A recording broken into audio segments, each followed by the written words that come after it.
Several years ago, I was a 25-year-old living in a rented house with my best friend. Our bond was slowly fading, and she was rarely home these days. However, one particular evening, she decided to stay in, heading to bed much earlier than usual. I worked as a server back then, so my nights usually ended very late. My routine involved unwinding on the couch, watching videos online, and often smoking some calming herbs. This night began no differently from any other. I was settled in, comfortable, in my familiar routine, completely unaware that the quiet evening was about to turn into something truly unsettling. What happened next involved our neighbors, and it was far more sinister than I could have imagined.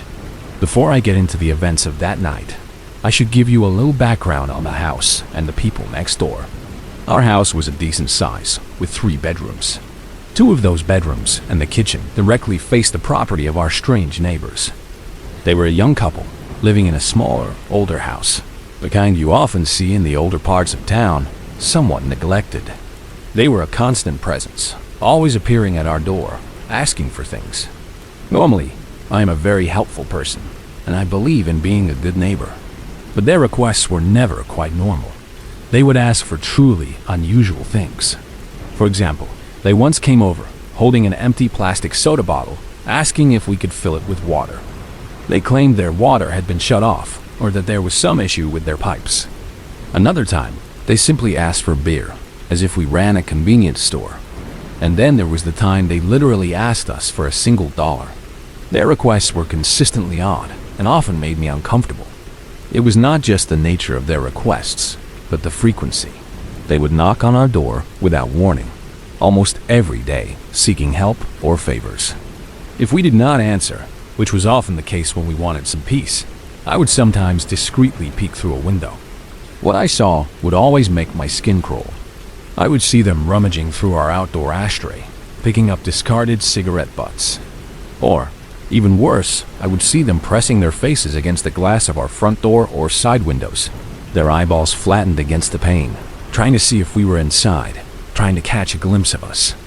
It was incredibly strange and unsettling behavior, a constant reminder that we had very unusual people living right next to us.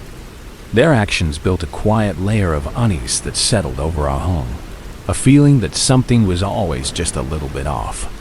On this particular night, I was enjoying my quiet time, wrapped in a blanket on the couch, watching videos online and letting the calming herbs do their work. The house was still, my roommate asleep in her room. Suddenly, a knock sounded at the front door. I instantly felt a wave of annoyance wash over me. I knew exactly who it was. It was late, almost 11 o'clock at night. Who else would be knocking at that hour, especially after so many previous encounters? I rolled my eyes, a sigh escaping my lips. It had to be them. I hesitated for a moment, contemplating whether to just ignore it. That was my usual strategy. I would just pretend not to be home and let them eventually give up and leave. But something made me pause. A moment later, the knock came again, a little louder this time, more insistent. My curiosity, mixed with a growing sense of unease, got the better of me. I pushed myself up from the couch and slowly made my way towards the front door. Before opening it, I peered through the small peephole. Sure enough, it was the male neighbor, standing right there on our porch. He was alone. Usually, I would have simply walked away and continued with my night, ignoring his presence. But this time, something about him looked different. He seemed agitated, distressed. His face was contorted in a way that suggested genuine trouble.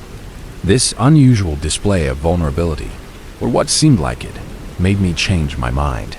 I decided to open the door, just a crack, to see what was going on. I wanted to understand why he looked so troubled. I carefully unlatched the lock and opened the door just enough for me to peek out. His eyes were wide, and he looked genuinely troubled, almost frantic. He began speaking quickly, his voice a little strained. "Hey," he started. "I just wanted to come over and see if you would film my engagement." My mind instantly went blank. Film his engagement? At this hour? He continued. I got my girlfriend a ring here in my pocket, and I need you to follow me to my backyard and film it for me." I was completely baffled, my mind struggling to process what he was asking. It was such a strange request, especially given the late hour and our history. Yet, a part of me, a deeply curious part, was also intrigued. An engagement right now? I managed to collect myself enough to respond. "Oh, congratulations," I said, trying to sound normal despite my confusion. "That is great news. I will be out in just a second. I just need to put my shoes on." My intention was not to actually go out there blindly. I needed a moment to think, to process this truly bizarre request. I shut the door behind me and immediately locked it, throwing the deadbolt into place with a definitive click. My heart was now beating a little faster. Something felt very wrong. The distress he had shown seemed to vanish the moment I agreed, replaced by an unsettling eagerness. I hurried into the back room of our house, which had a window that looked directly into their backyard. I needed to see the setup he was talking about. I carefully, slowly, pulled back a tiny corner of the blinds, just enough to peek through without being seen. I searched for any sign of a celebration. Nothing. The backyard was cloaked in absolute darkness. It was pitch black, not a single light on, no fairy lights, no candles, no balloons, no decorations whatsoever. There was absolutely no sign of an engagement setup. There was nothing that even hinted at a romantic proposal. It was just a dark, empty backyard. A cold wave of realization washed over me. This was not an engagement. This was a lie. My stomach dropped. Naturally, my immediate instinct was to wake up my roommate, Sarah. I rushed into her room, shaking her gently until her eyes fluttered open. "Sarah," I whispered urgently, "you won't believe what is happening right now." I quickly recounted the strange interaction at the door, the bizarre request, and what I had seen, or rather, what I had not seen, in their backyard. Her eyes widened as I spoke. When I finished, she did not hesitate for a second. Yeah, screw that," she said, her voice firm, already sitting up in bed. "We are not going out there." We both got up, our minds racing, a shared sense of alarm settling between us. We walked back to the front door, slowly, cautiously. Just as we reached it, a loud banging started on the door. It was him again. He was hitting the door with his fist, demanding that I come out. The sound was harsh and startling in the quiet of the night. I peered through the peephole again, my eye pressed against the tiny glass. At first, I could not really see anything distinct. The angle was difficult, and the darkness outside obscured his face. I was really confused, trying to make sense of the blurry image. Then, just as I was about to pull away, I saw it. He pulled his eyeball away from the peephole on his side. He had been pressing his eye against it, trying to look inside, just as he had done so many times before. The sight sent a fresh jolt of pure fear through me. He was not just waiting. He was actively trying to peer into our home, confirm we were inside, confirm what we were doing. I quickly recoiled, turning around and pressing my back firmly against the door, as if my body could somehow reinforce the barrier. My heart pounded in my chest. Suddenly, Sarah came running back to the door from her room. In each hand, she gripped a thin wire hanger, twisted into a makeshift weapon. Her face was pale, her eyes wide with fear, but also with a surprising resolve. We both just clung to those flimsy hangers, our backs against the solid wood of the door, listening to the persistent, aggressive banging. It felt like an eternity. We stood there, frozen in fear, until finally the banging stopped. The silence that followed was almost as terrifying as the noise. We listened, straining our ears for any sound from outside, for footsteps, for whispers, for anything that might indicate he was still there. But there was nothing. After what felt like an endless amount of time, we finally heard the sound of footsteps retreating, moving away from our porch. We waited for several more minutes, just to be absolutely sure. We were so freaked out by the whole encounter, our nerves frayed and our bodies trembling. But despite our terror, we wanted to make sure we were not overreacting, that we were not just imagining things. We needed confirmation. We decided to go out our back door, which faced away from their house, and then hop into Sarah's car. Our plan was to do a slow drive-by, a reconnaissance mission. We knew their house always had its front door open, even at night. And they did not have any blinds on their windows, making it very easy to see into their living room from the street. Very slowly, Sarah crept the car forward, her footlight on the accelerator.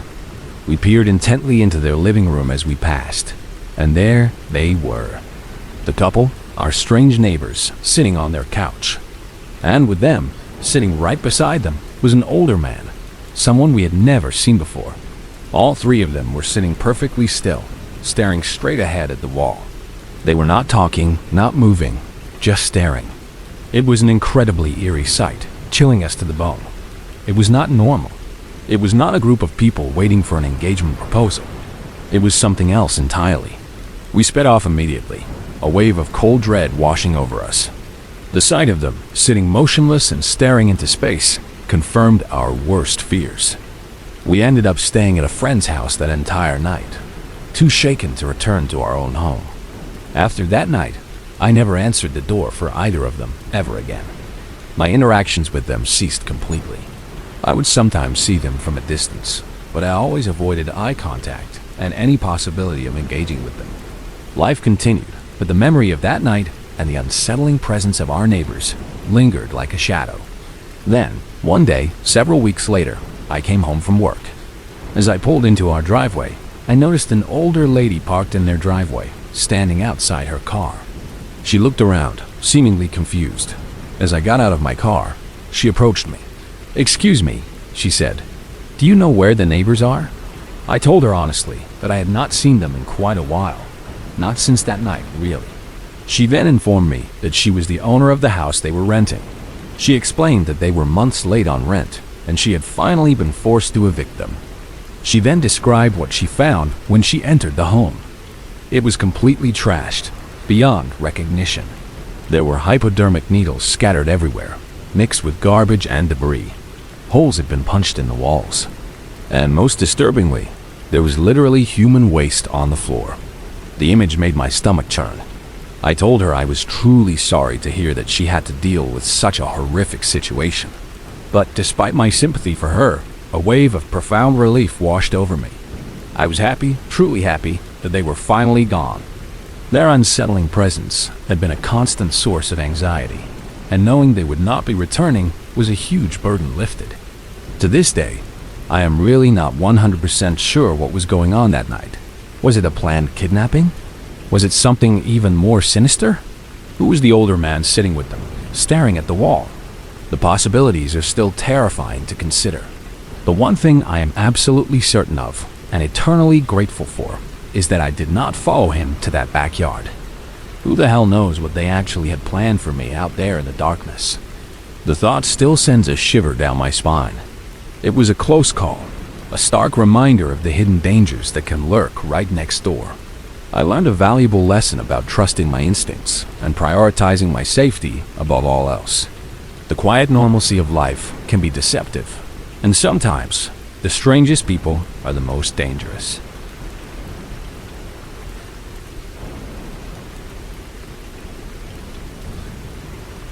Before diving into this unsettling experience, I want to provide a little context about my life at the time.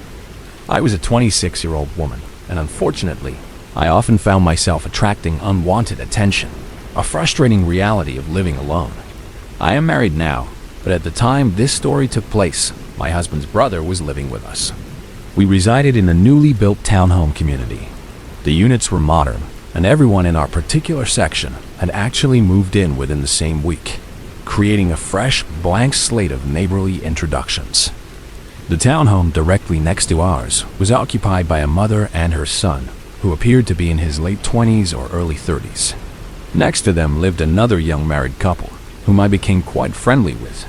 We will call the wife Iris and her husband Paul. Iris and Paul were in the same age group as my husband and I, so we naturally bonded and spent time together. This all happened a little over a year ago. We had noticed that the mom and son next door had a guest staying with them. He was a man we did not recognize, and he seemed to be there for an extended visit. At first, we did not think much of it. People have guests, and it was not our business. We simply acknowledged his presence and went about our lives. One particular morning, I was walking my dog, a routine I cherished every day. As soon as I stepped out the front door, a strong smell of cigarettes hit me. I did not really think too much of it at first, because my brother-in-law often smoked right in front of our townhome. My usual dog walking path led to a long patch of undeveloped land directly across from our unit. It had not been built on yet, so it was a quiet, open space for my dog to run. As I reached this patch of land, I heard a voice behind me. "You look really lovely today," the voice said. I turned, a little confused, as I had literally just rolled out of bed, still dressed in my pajamas. It was the guy who had been staying with my neighbor, the guest. He then said, "Good morning." I responded with a polite, "Good morning" back. He then asked if I smoked. I told him no. At this point, I was already feeling really creeped out by this guy. His compliment, his observation of my appearance so early in the morning, felt intrusive. I just kept walking, trying to put some distance between us. By the time I walked back home, he was already gone. I felt a sense of relief, but also a lingering unease. When I got inside, I told my husband about the strange encounter. He also thought it was odd. We did not really know anything about this guy, his name, or who he was. We knew he was the neighbor's son, but nothing more. My husband, sensing my discomfort, simply told me to be careful when I walked the dog from then on. His words made me feel a little more secure, but the incident still bothered me. The very next morning, when I went to walk our dog, I felt a new sense of caution. I looked out, trying to see if the creepy neighbor's son was out there. I did not see him, so I decided to go on our usual walk. About a minute later, as I was walking through the open patch of land, I felt someone behind me again. I did not need to turn around to know who it was. My stomach tightened. I looked around, and lo and behold, it was him. He was walking directly behind me, closing the distance.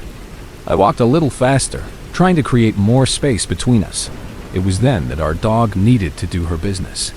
I guided her to the side of the path, hoping this would create a natural barrier. But instead of giving us space, the neighbor's son got even closer. My dog, sensing my discomfort in his proximity, started barking.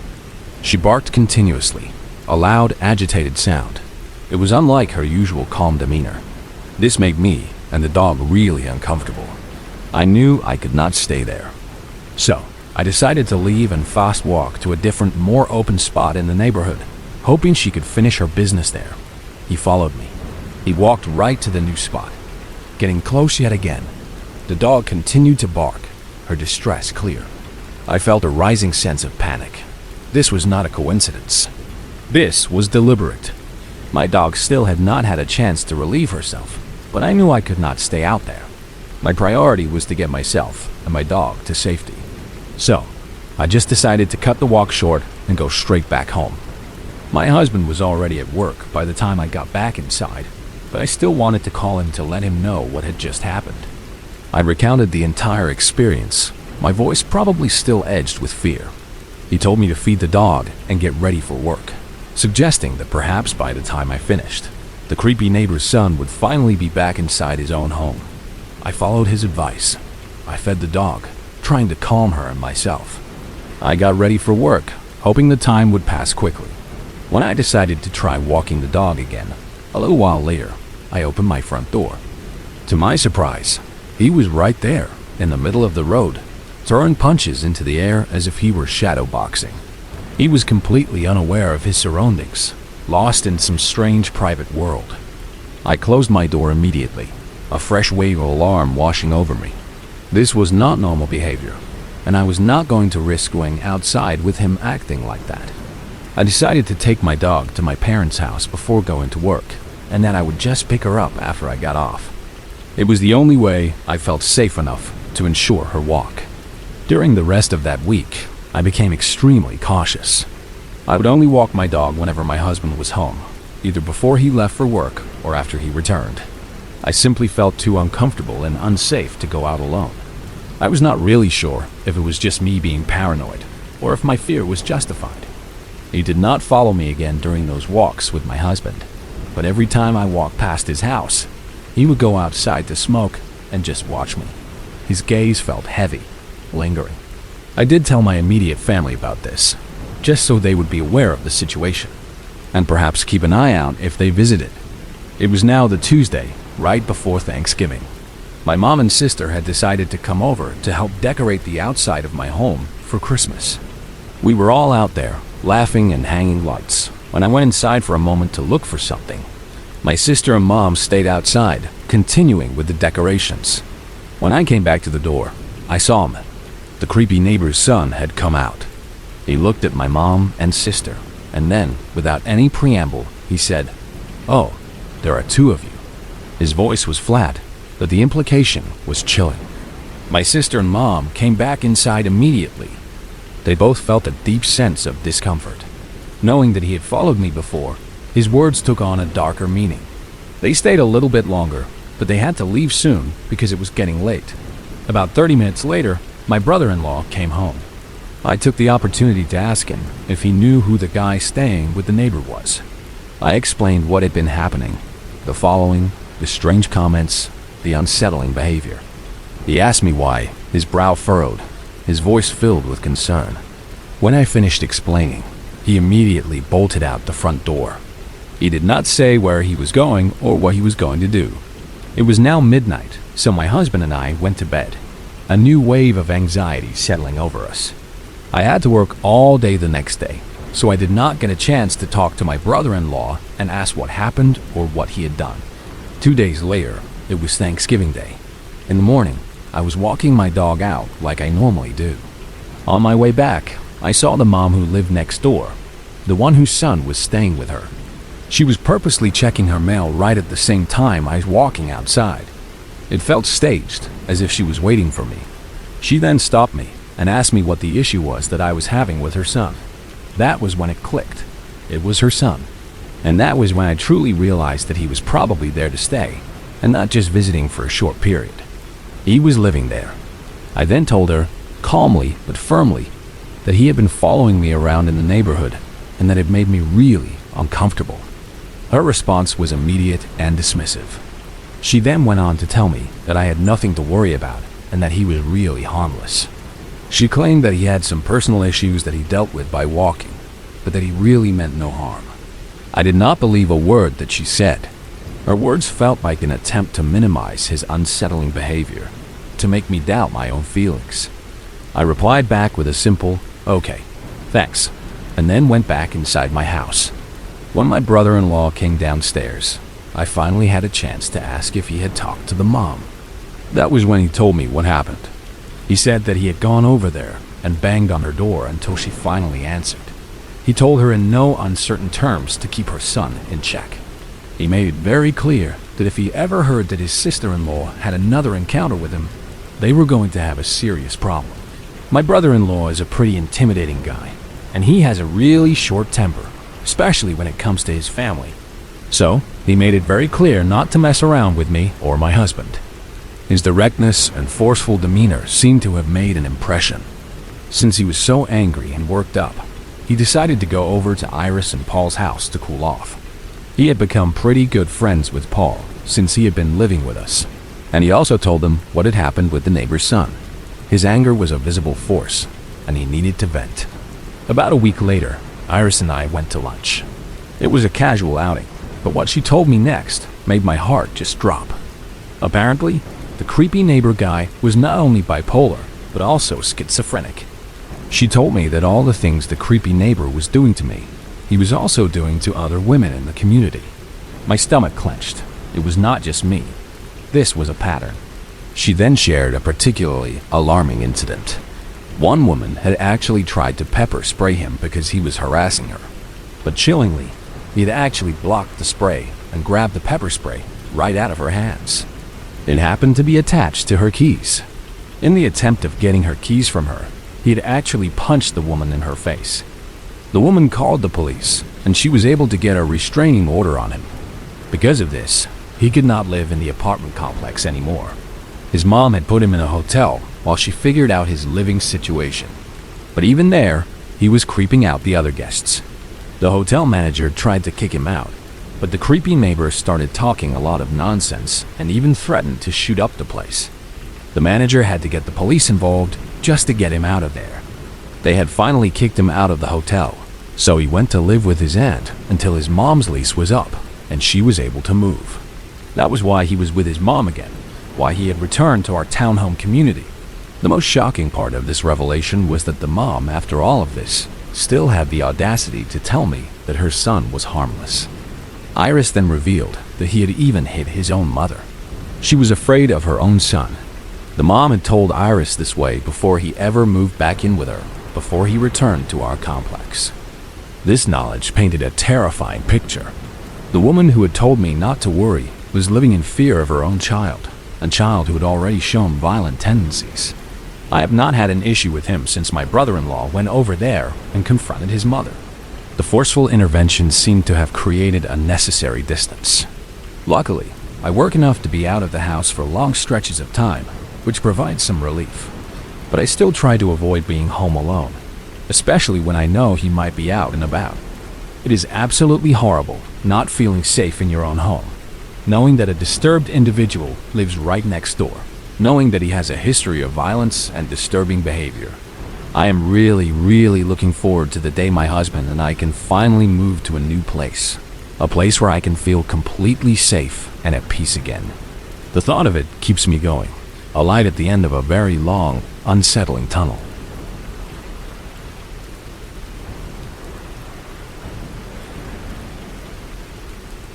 For years now, I have been incredibly paranoid about changing clothes anywhere near or around the window.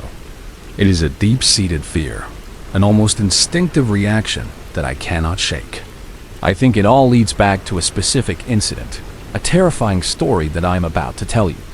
For the record, I am a female, and this happened to me 10 years ago when I was 13 years old.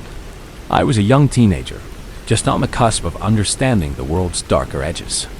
My parents had divorced when I was just 1 year old, and my brother, who was 2 years older than me, was 3.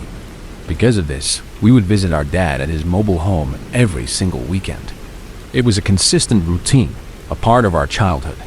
This particular incident occurred during the summer, right before I was about to start 8th grade. My brother and I were at my dad's house for our usual weekend visit. My dad had to take my stepmom to a doctor's appointment that was right down the street. It was only for a few hours, a routine visit. He had done this before, leaving us alone. We had cell phones, so we could always reach him. And we never really left the house because we did not have any friends over at my dad's place. My brother, being 2 years older, was considered the responsible one, the de facto guardian for those few hours. We had a very specific routine that we would follow every time we visited my dad. It was almost a ritual. We would wake up and sneak whatever breakfast we could before our stepmom got up. Then I would retreat to my room and watch a movie. My brother, in his room right next to mine, would play his video games on the console. It was a comfortable, predictable rhythm. On this particular day, I had just finished up watching a movie, a loud action film.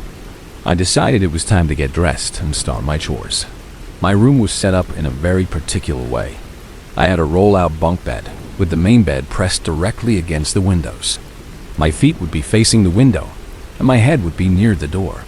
The television was right across from that, leaving only a little narrow area in the middle where I could walk or get dressed. It was a small space, but familiar. My dog, Chester, a scruffy but loving mutt, was on the bottom bunk, curled up in the small patch of sunlight that managed to stream into my room. He was usually a very calm and gentle dog, not easily startled. As I was finishing putting my t-shirt on, pulling it down over my head, I noticed Chester. He had sat up, his ears perked, looking intently towards the window. He slowly, deliberately, moved towards it, his body stiff. Then, he let out a low, guttural growl. Now, my dog was not really that intimidating. He was a good boy, a friendly companion. He really only barked whenever he was excited, like when someone came home or when someone knocked on our door. But I had never heard him growl before. Never. Not once in his life. The sound was unfamiliar, chilling. Immediately, I was on high alert.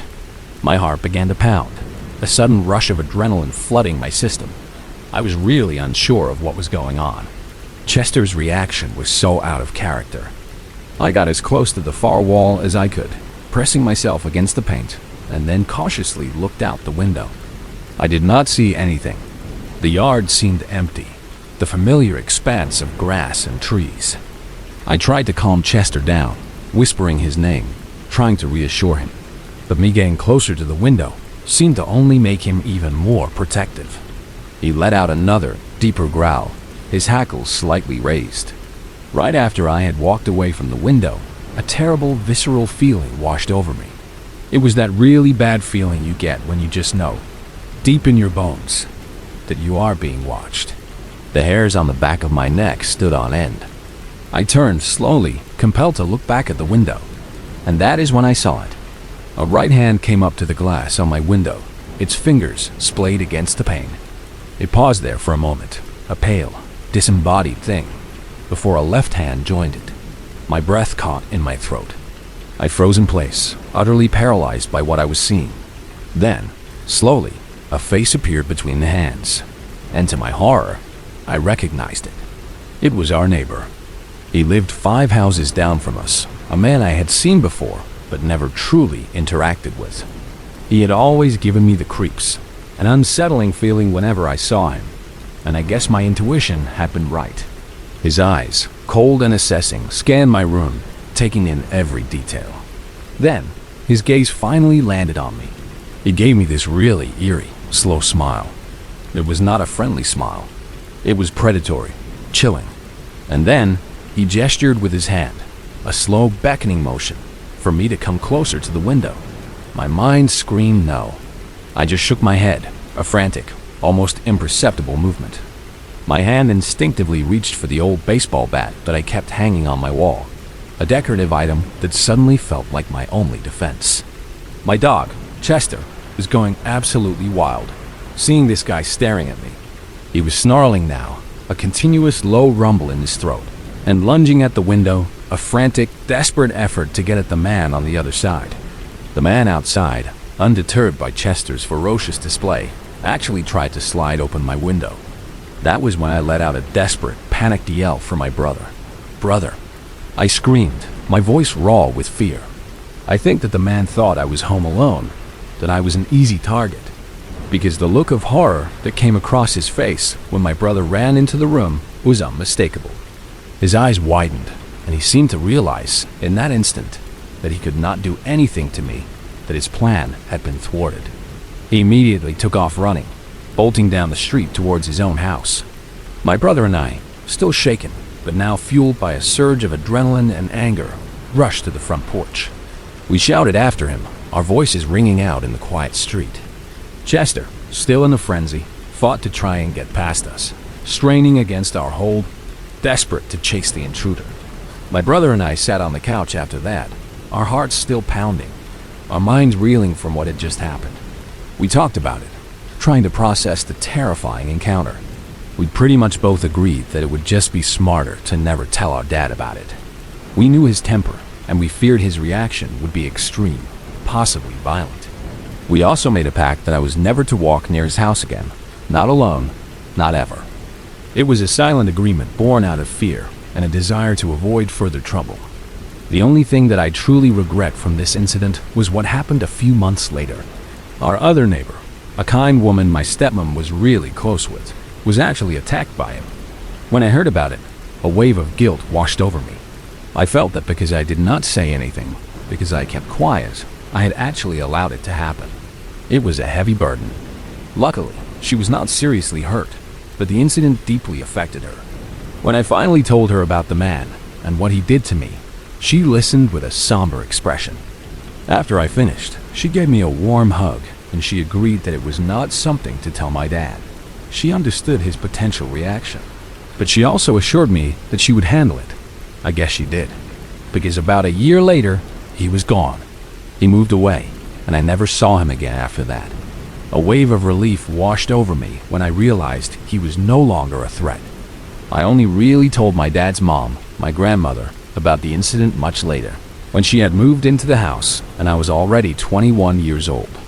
By then, I did not stay the weekends anymore, so the fear had somewhat lessened. I told her to never tell my dad, because I just knew how he would react. I knew it would ignite a furious, protective rage in him. Well, that did not happen. Later that night, my dad ended up chewing me out for not telling him. He was angry and hurt that I had kept such a terrifying secret from him for so long. I tried to explain my reasoning to him. I told him that if he knew what had happened, My weekend visits to him would have been spent in a prison visitation room, because he probably would have gone over to the man's house and killed him.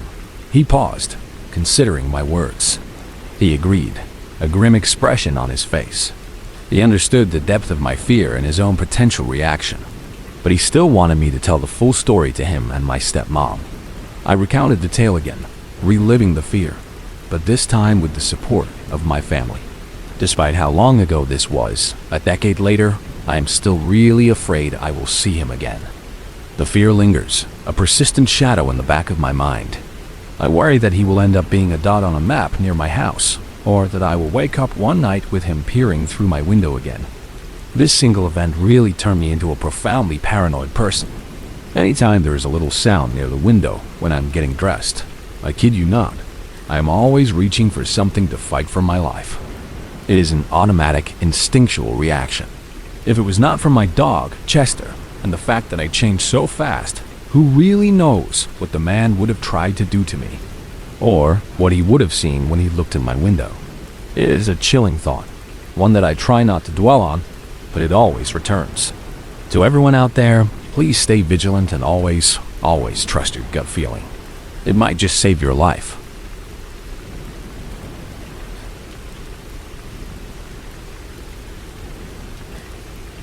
I am in my early 20s now, a young woman living on my own for the first time. I moved into my current place about 2 years ago. For the most part, I have not had much to do with any of my neighbors. I tend to keep to myself, and my building is fairly quiet. But I have always felt a slight unease living here, a quiet apprehension that whispers in the back of my mind. The main reason for this feeling is the knowledge that no one around here is truly looking out for me. If anything seemed off, if I were in trouble, literally no one would even notice or bother to do any investigating to make sure I am okay. It is a lonely thought, a vulnerability I constantly carry. Last year, I started noticing a particular man. He was constantly walking his dog in the large grassy area directly behind my home. This is not unusual to see. It is a pretty common area for all the residents here. His dog was super cute, a friendly, energetic creature. My cat, who loves to watch the outside world, would often play with his dog through the sliding glass door out back. They would chase each other back and forth, putting their paws up on the glass, a truly cute and innocent interaction. Well, one day, I was outside, enjoying the fresh air, when his dog came running up to my porch with visible glee. It seemed eager to get some pets and say hello to its kitty friend, my cat. This was the first time that I actually spoke to this neighbor. We will call him Mark. Mark seemed decent enough at first. He appeared to be a regular friendly guy, and we got along just fine during that first conversation. We started hanging out pretty often, a rapid development in a short time period. This was partly because I am a smoker, and he was letting his dog out all the time. It was also summer, so we would always run into each other quite often as we were both outside. Most days, we would spend an hour or more after work, just talking about various things. This casual friendship lasted for a couple of weeks. I even gave him my phone number, genuinely happy to have a new friend in my complex, someone I could chat with.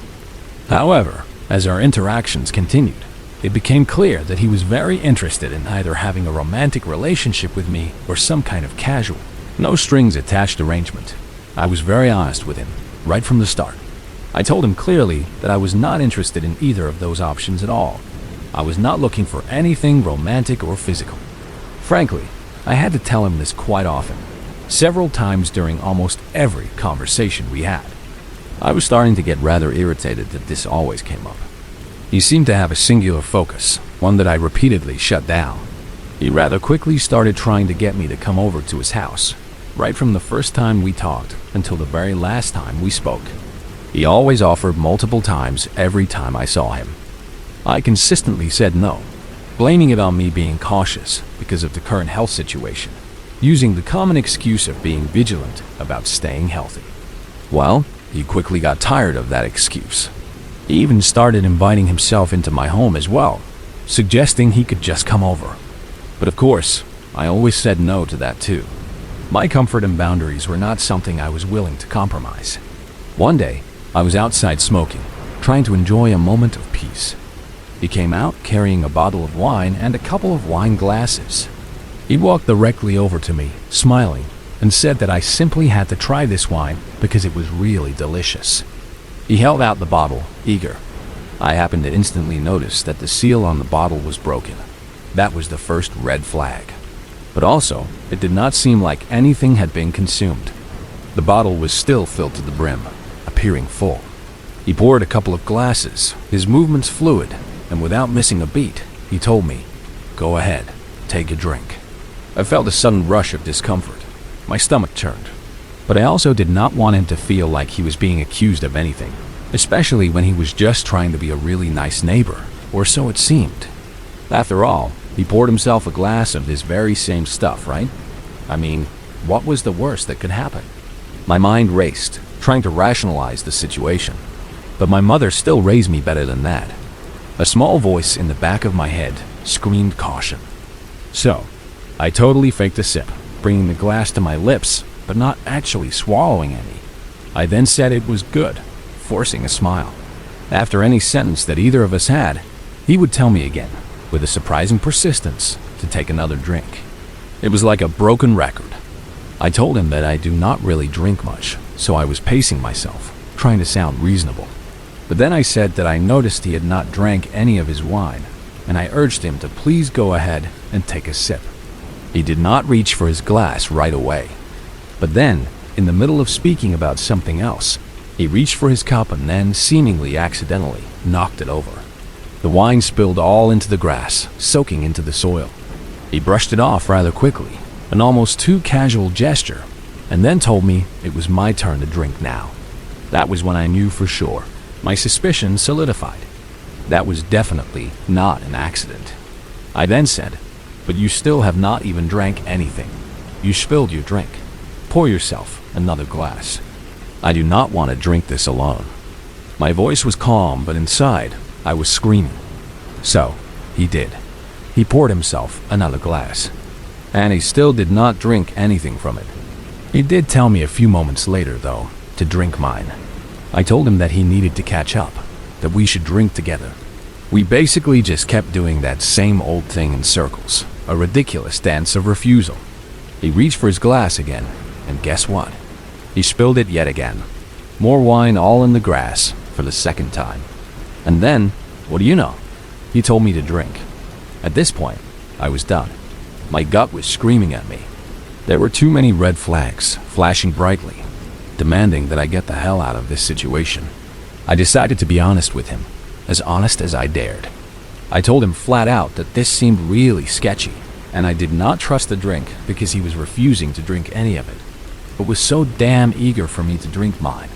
He tried to brush it off, saying that he was just clumsy and that he was taking it slow because he did not drink a lot. But then he added something that sent another jolt of fear through me. He said that he had seen me having friends over, taking shots and drinking beers and wine, so he knew that I could handle it better than him. Yet another big red flag was raised, flapping wildly in my face. So, he had been watching me. That thought alone was deeply unsettling. I think it is important to mention that our complex is huge. It is a sprawling community, and he does not live particularly near me. He's about a half a block away from my unit, and he cannot see my windows or yard from where he lives. The idea that he had been observing me, learning my habits, was terrifying. So, I told him flat out that I was not drinking anything anymore because of how this all seemed. My voice was firm, my resolve unshakable. He then, once again, poured himself a glass. And once again, he spilled it. There was not much left in the bottle at this point. I took the bottle from him, poured the remaining wine into his glass, and I told him, my eyes fixed on his, to drink it with me. On 3, I said. We raised our glasses, a tense silence hanging between us. And to my utter amazement, he actually took a drink. It was a small sip, but it was a drink. In that same instant, I then spilled mine, pouring the wine out into the grass, just as he had done. Oh well, my heart was still racing, but a tiny victory had been won. He then came out about 2 nights later while I was smoking. I saw him approaching, and instantly, he started complaining to me. He launched into a tirade about how I would not date him or have sex with him. He expressed how he just really did not know why all girls were like this, why they always seemed to reject him. He started getting really loud, his voice rising, shouting at me, asking me what the problem was with him and why I would not do these things with him. I tried to remain calm, but my patience was wearing thin. I told him that I had been honest with him since I had met him, that I was not interested in that kind of relationship, and that it was not him specifically. I was just honestly not interested in that from anyone right now. He still shouted at me, his frustration turning to anger. And then, he started to complain about his ex and her dog. Yes, her dog. My eyebrows furrowed in confusion. He then proceeded to tell me how he used to abuse the living hell out of that dog. He went into graphic detail about how he would not feed or water it because it used the bathroom in the house. He even described how he would kick it really hard. I was absolutely horrified at this point. My blood ran cold, especially considering that the whole time he had been telling me this story, he had been playing fetch with his own dog, the one that seemed so scared of him. His dog always seemed so scared of him, and I had actually even pointed that out in the past. He would tell me that his dog's previous owners were abusive, so it was just very scared and distrusting. But the dog was always very excited to see me though, and would always cuddle up with me and stay right by me. I always thought I was extra special to the dog, but now, with that newfound horrifying knowledge, I knew the truth. That poor dog was just in an abusive household, and my presence was a temporary escape from its tormentor. I was just so done with this guy. I could not listen to another word. I cut him off and said that I needed to go inside because my friends were waiting for me, a convenient lie. Since that day, he has sent me several messages of gibberish. Whenever he is outside, he will blow my phone up with non-stop random messages, and it will just keep going on forever. A constant stream of incoherent thoughts. He has texted me telling me that he knows I am home because he has seen me walking around, or that he sees my car in the parking lot. He will throw his dog's toys on my porch, almost like a calling card, and he will stand outside of my porch for hours. I think, in his mind, since I am a smoker, I will eventually come outside for a cigarette. But he is foolish to think that, because whenever I see him out there, I will just go out the front door, away from his view, or I will simply stay inside. Before the wine fiasco ever went down, he had said several things to me that were also red flags, things I probably should have paid more attention to. I guess the moral of the story is to just trust your gut. Still to this day, he is bothering me. And like I had said before, we only spoke and hung out for a couple of weeks in the summer of 2020. My last message from him was just last night. He asked me what he had done wrong and if I had felt disrespected in any way. I have not spoken to him since he screamed at me for not sleeping with him. I thought about answering his text with the brutal truth about how twisted and creepy he presented himself as, along with how uncomfortable he made me feel. But I did not want to give him any ideas on how he should improve his unsettling tactics. I just wanted him to leave me alone. Stay smart, folks. Do not ever drink things people give you, especially if the seal was broken. I am going to go out on a limb here and say that he was definitely trying to drug me. The repeated attempts, the fake spills, the broken seal, all of it points to a malicious intent. It is a chilling realization, one that makes me grateful for my caution and for my mother's lessons.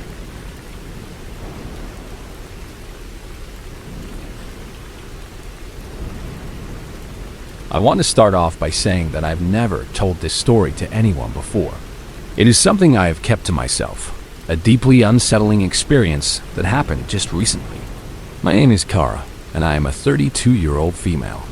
It all started about 2 weeks ago when I moved into my new apartment. I had lived alone before, so I did not have an excessive amount of belongings.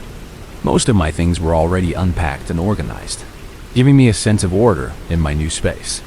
Later that day, I grabbed my purse and keys, preparing to head out for my shift at work.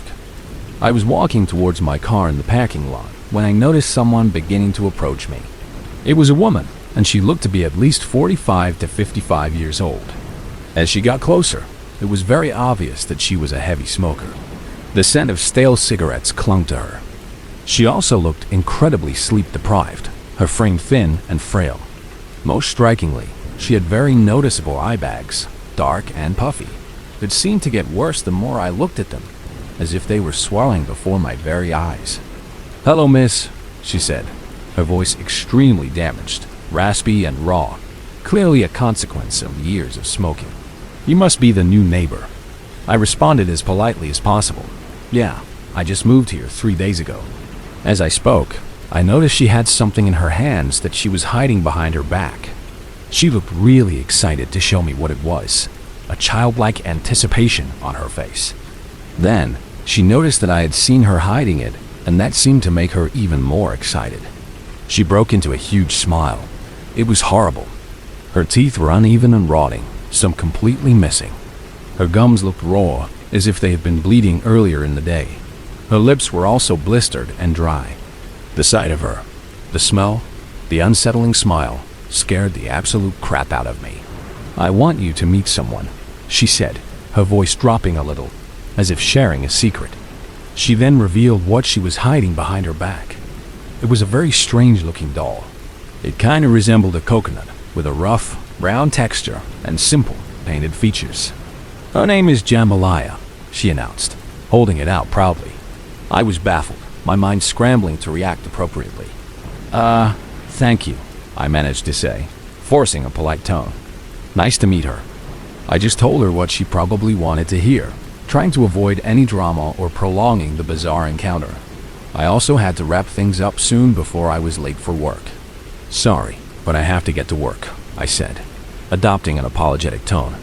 "I will see you later, ma'am." As I started to turn, she quickly added, "No need to be formal with me. You can call me Emma." She said this right before I could get in my car. I nodded in response, a vague acknowledgement, then quickly got into my car. I turned it on, put it in reverse, and then pulled out of the parking lot. I looked in my rearview mirror for like a split second, and I saw that that woman was dead staring at me, rocking that really weird doll back and forth in her arms. I concluded, in that moment, that she was probably under the influence of something, judging by her odd attitude and the disturbing look of her. It was the only explanation that made any sense for her behavior. After work, I was driving home around 5 minutes past 5 o'clock in the afternoon. I pulled into the parking lot, my mind already drifting to the comfort of my apartment. But as I drove in, I saw her. Emma. She was in the parking lot, just sitting right in the middle of the road, playing with Jambalaya. What the hell is she doing? I mumbled to myself, in complete shock. As I drove past her, slowly, cautiously, she saw me in my car.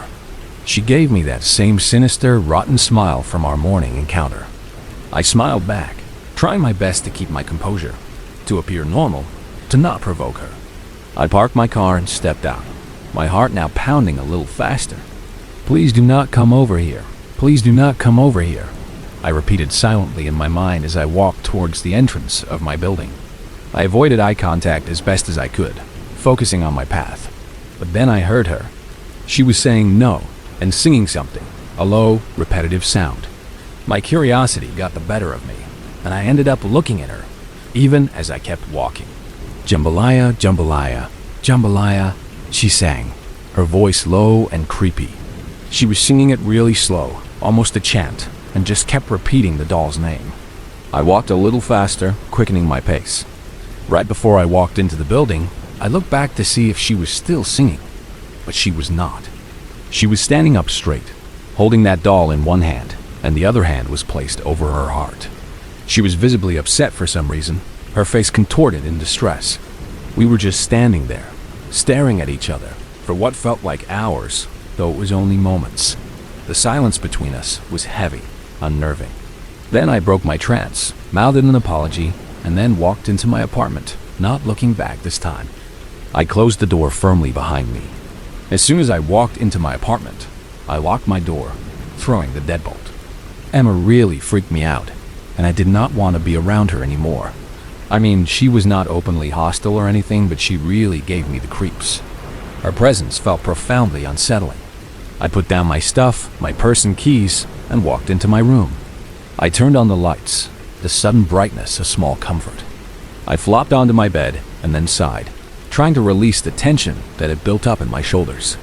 I then got back up and I started cleaning up my mess, trying to distract myself. I walked to the window, slightly scared of what I might see, half expecting to see Emma's face pressed against the glass.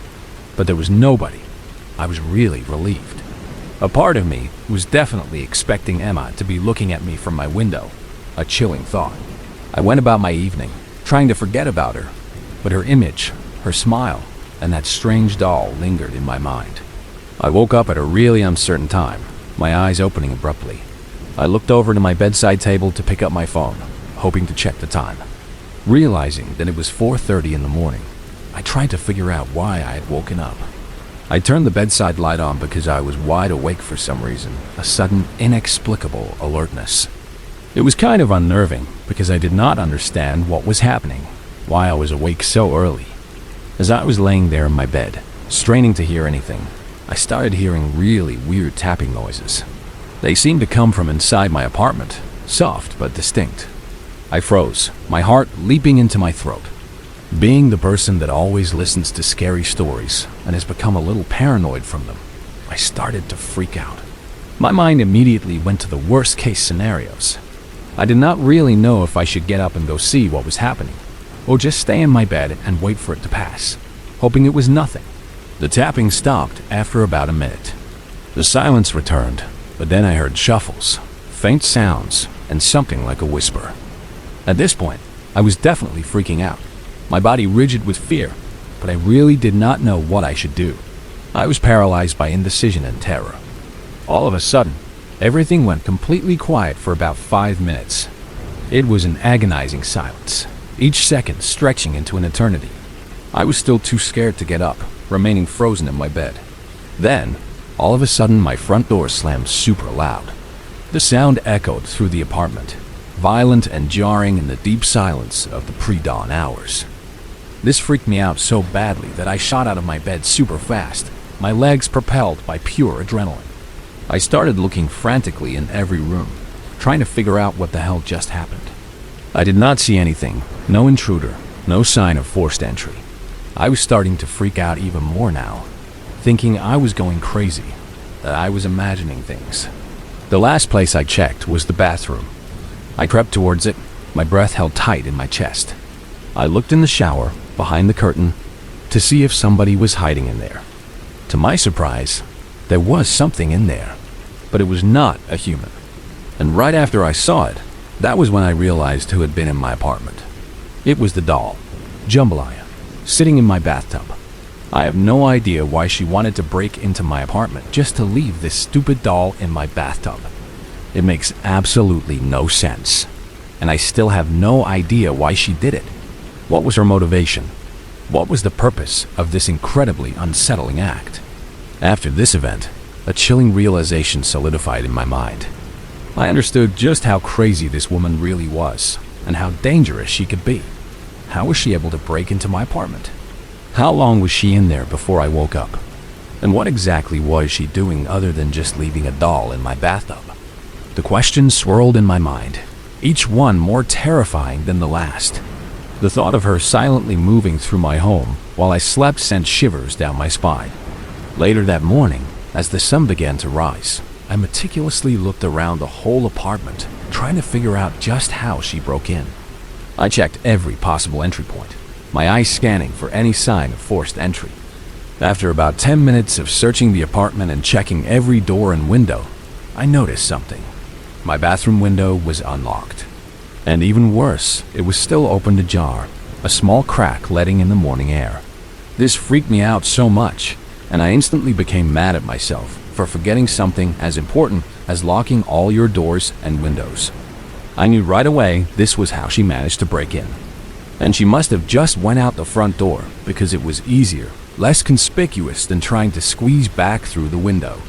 I went to the apartment manager and staff and explained everything that had been going on, from the first strange encounter to the doll in my bathtub.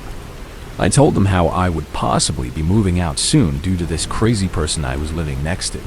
I could not live with that level of fear and intrusion. Thankfully, they really understood my situation. They said they would be talking to Emma about what had happened and taking appropriate action. They even offered me next month's rent for free if I stayed, as a gesture of goodwill and to help me out. I decided to accept this offer since I had just recently moved in and I did not really have a lot of money on me at the time to secure a new place.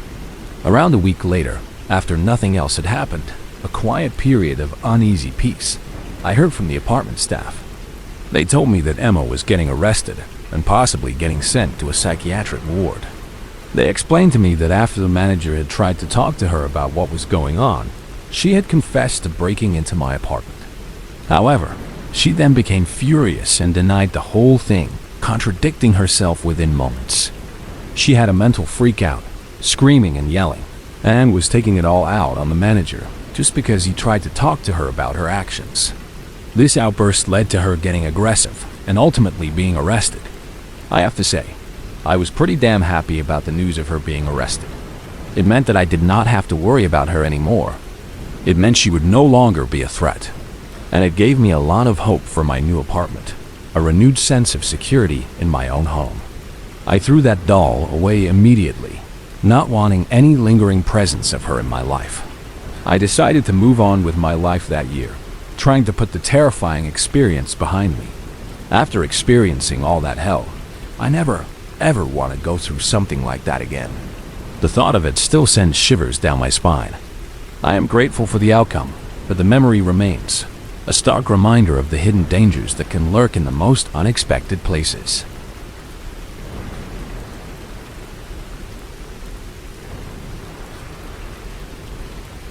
About 6 to 7 years ago, my family, a rather large group of 9 people, had moved into this new house. It was closer to town than our previous residence, which seemed like a positive change. At the time, I was about 14 or 15 years old, so I was pretty much just starting my freshman year of high school. It was a new chapter, and I was mostly focused on school and friends. We did not really know too much about the neighborhood itself, except for one prominent feature. It was right next to a nice, big Catholic church. And I mean a really nice church, grand and well kept. The church was so close that you could actually see it from our backyard. You could walk to it within a couple of minutes from the house. Because of its proximity to such a peaceful institution, we thought it was a really nice, quiet neighborhood, a perfect place to settle down. Well, one particular morning, I was getting ready with my siblings to go to school. My mom was bustling around, ensuring everyone was on time. Our neighbor, the one right next door, was a little weird. We did not really know much about them, but we knew one thing for sure. They absolutely hated that we had dogs that barked a lot. We had 2 beautiful white German shepherds that we had rescued a few years back. They were gentle giants, but they certainly had a bark that echoed through the quiet neighborhood. There were actually a couple of times where this neighbor had threatened to shoot them, a chilling, aggressive threat. This led to us making the heartbreaking decision to give them away, because we were genuinely afraid for their safety. We had tried to involve the police, but they would not do anything about it, saying it was a civil matter or that there was not enough evidence of a direct threat. It was a terrible choice, but we felt we had no other option to protect our beloved pets. I had only seen the neighbor once or twice before this incident, and he was a really rough-looking dude. I would guess he was in his late 40s, and very skinny, almost gaunt. He kind of looked like he did hard drugs, like meth or something, his face drawn and his movements a little jittery. His overall appearance was unsettling. Anyway, I was the first one out the door that morning, heading to wait by the car that was parked in the driveway. It was our family's morning ritual. I was standing only about 3 feet from the road, because I was walking around, pacing a bit, waiting for everyone else to come out. The only other person who was outside was my 12-year-old sister, who was behind the gate at the time, still in the safety of our yard. As I was walking back and forth at the end of the driveway, completely absorbed in my own thoughts, the neighbor's car came spinning down the road, driving very fast. Then, he started to slow down when he saw me. Keep in mind, I did not know everything about this guy that I do now. At the time, I had no idea about the level of creepy this guy truly was. I just saw him as one of the neighbors, a quirky, rough-looking man. My parents had not told us a clear reason about why we had to give away our dogs at the time, probably to protect us from the full truth. So, I was a very ignorant and clueless child, unaware of the potential danger he posed. He slowed down his car, and he was now smiling at me. It was not a friendly smile. It was a wide, unnatural grin. His car came to a complete stop only a few feet away from where I was standing. He then pulled out a bag. It was just a plain plastic bag, but it looked like it had something bulky in it. It also looked like it was bagged a couple of times over, wrapped tightly. He held it out towards me. He told me it was for my little brother, who liked to play basketball. We did, in fact, have a basketball hoop in our yard, so the context made a little sense. I had asked him what was in the bag, my voice curious, still naive to the danger. He had told me it was a basketball. Right away, I got this incredibly sick feeling deep in my stomach.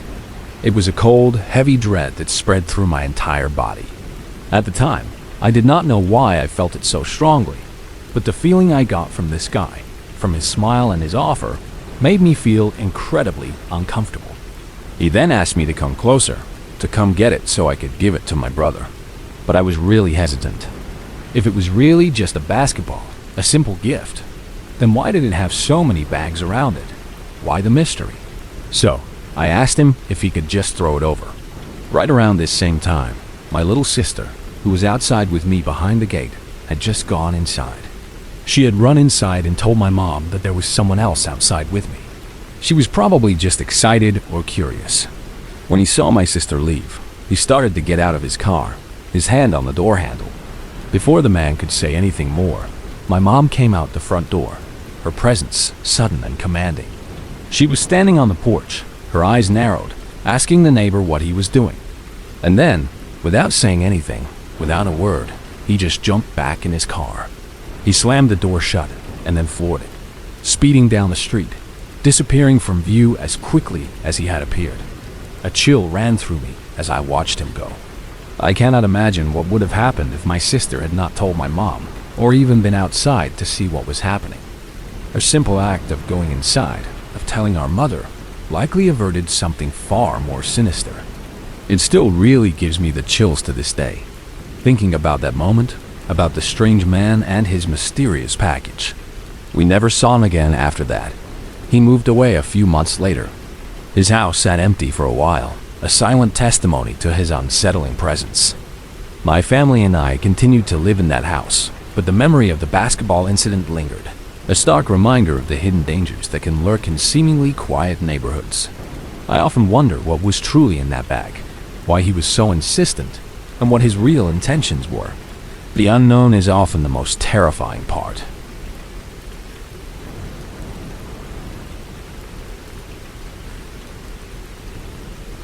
My family lived in a townhome neighborhood in South Florida when I was a teenager. It was a sprawling community with rows of identical homes and meticulously kept landscaping.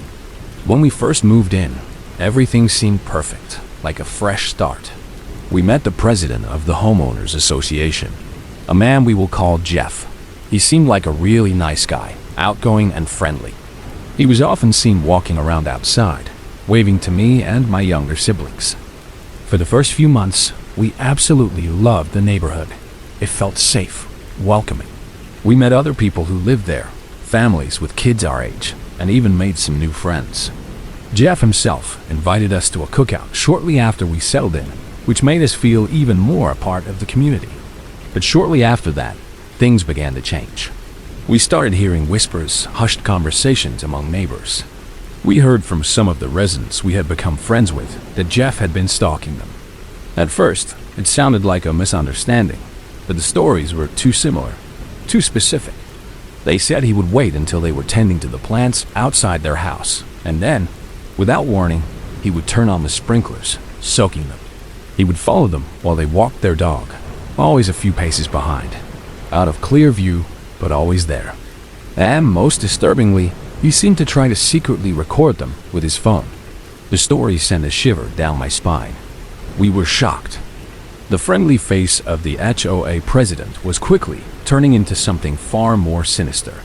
Over the next few weeks, Jeff seemed to shift his focus, and it began to settle on me and my siblings. It started subtly. He would approach my young siblings as they played outside, their innocent laughter filling the air. He would tell them how cute they were, a seemingly harmless compliment, but his tone always made me uneasy. He would even ask my youngest sibling if they wanted to go for a walk with him around the neighborhood. This made my parents' alarm bells ring. My parents had already instructed us to stay away from Jeff and his house, a precaution taken after hearing the other neighbors' stories. We were to avoid him at all costs. He became increasingly more creepy as time went on, his presence a constant, unsettling shadow. This continued until the day my story takes place, a day that solidified his malicious intent in my mind. I was out walking my dog around the neighborhood, just after dark. The streetlights had just come on, casting long shadows. Because of my parents' strict instructions, we would walk the long way around the neighborhood to get to the large grassy area where my dog liked to run and play. It was a longer route, but it felt safer, away from his direct line of sight. I am used to hearing sounds from neighbors when I am out walking. The distant bark of their pets, the rumble of cars, the muffled voices from open windows. However, as I was walking this particular evening, I kept hearing footsteps. They were coming from the other side of the building, echoing faintly, always just out of sight. I was walking alone, and the sound made the hairs on my arms stand up. Each time I came to a gap in the building, a narrow passage between units, I would look through to the other side, expecting to see someone. But no one was ever there. The footsteps would stop the moment I paused, only to resume once I continued walking. Being the curious teenager I was at the time, my instincts told me to investigate, against my better judgment. I turned and walked to the other side of the building, crossing through one of the narrow gaps. The footsteps stopped instantly. The silence was unnerving, heavy with anticipation. I got to the corner of the building, my heart pounding, and slowly looked towards the grass on the other side. And there he was.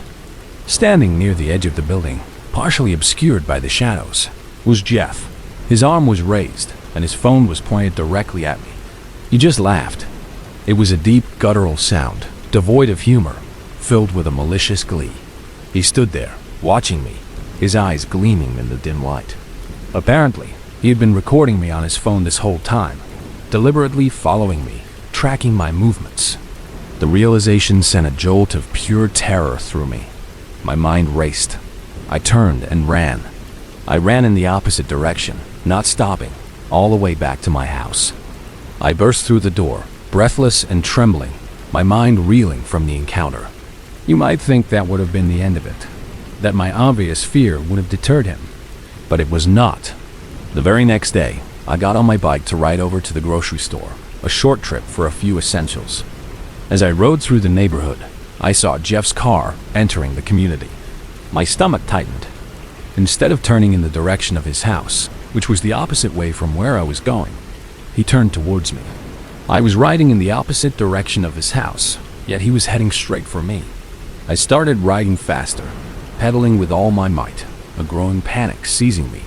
I was afraid that he was going to slow down and try to say something to me, to corner me. His car approached, gaining on me, and then I realized something even more terrifying. I was no longer on the right side of the road. He was slowly inching his car over to the other side, where I was riding my bike. He was deliberately driving towards me, forcing me towards the edge. We locked eyes.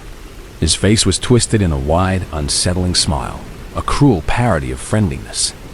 I rode my bike up onto the sidewalk, just as his car passed me. It was terrifyingly close, maybe a foot away from hitting my bike. He leaned over, out of his open window, and let out the loudest, most maniacal laugh I have ever heard in my life. It was a sound that haunts me to this day, a sound filled with pure, unadulterated malice. It was the laugh of a predator. After that day, my parents and I did not hesitate. We went down to the courthouse and got a restraining order against him. It was a legal step, a desperate attempt to create a barrier between us and his terrifying presence. He was never arrested for his behavior, although there were ongoing cases where he was accused of stalking other people's kids in the neighborhood. The community was aware of his unsettling pattern, but legal action seemed slow and difficult. The whole experience left a deep scar. It taught me a harsh lesson about trusting appearances. Be careful when you are moving to a new neighborhood. You never really know who might be living next door, what hidden darkness might lurk behind a friendly smile. The sense of security I once felt was shattered, replaced by a constant vigilance, a quiet fear that still whispers in the back of my mind.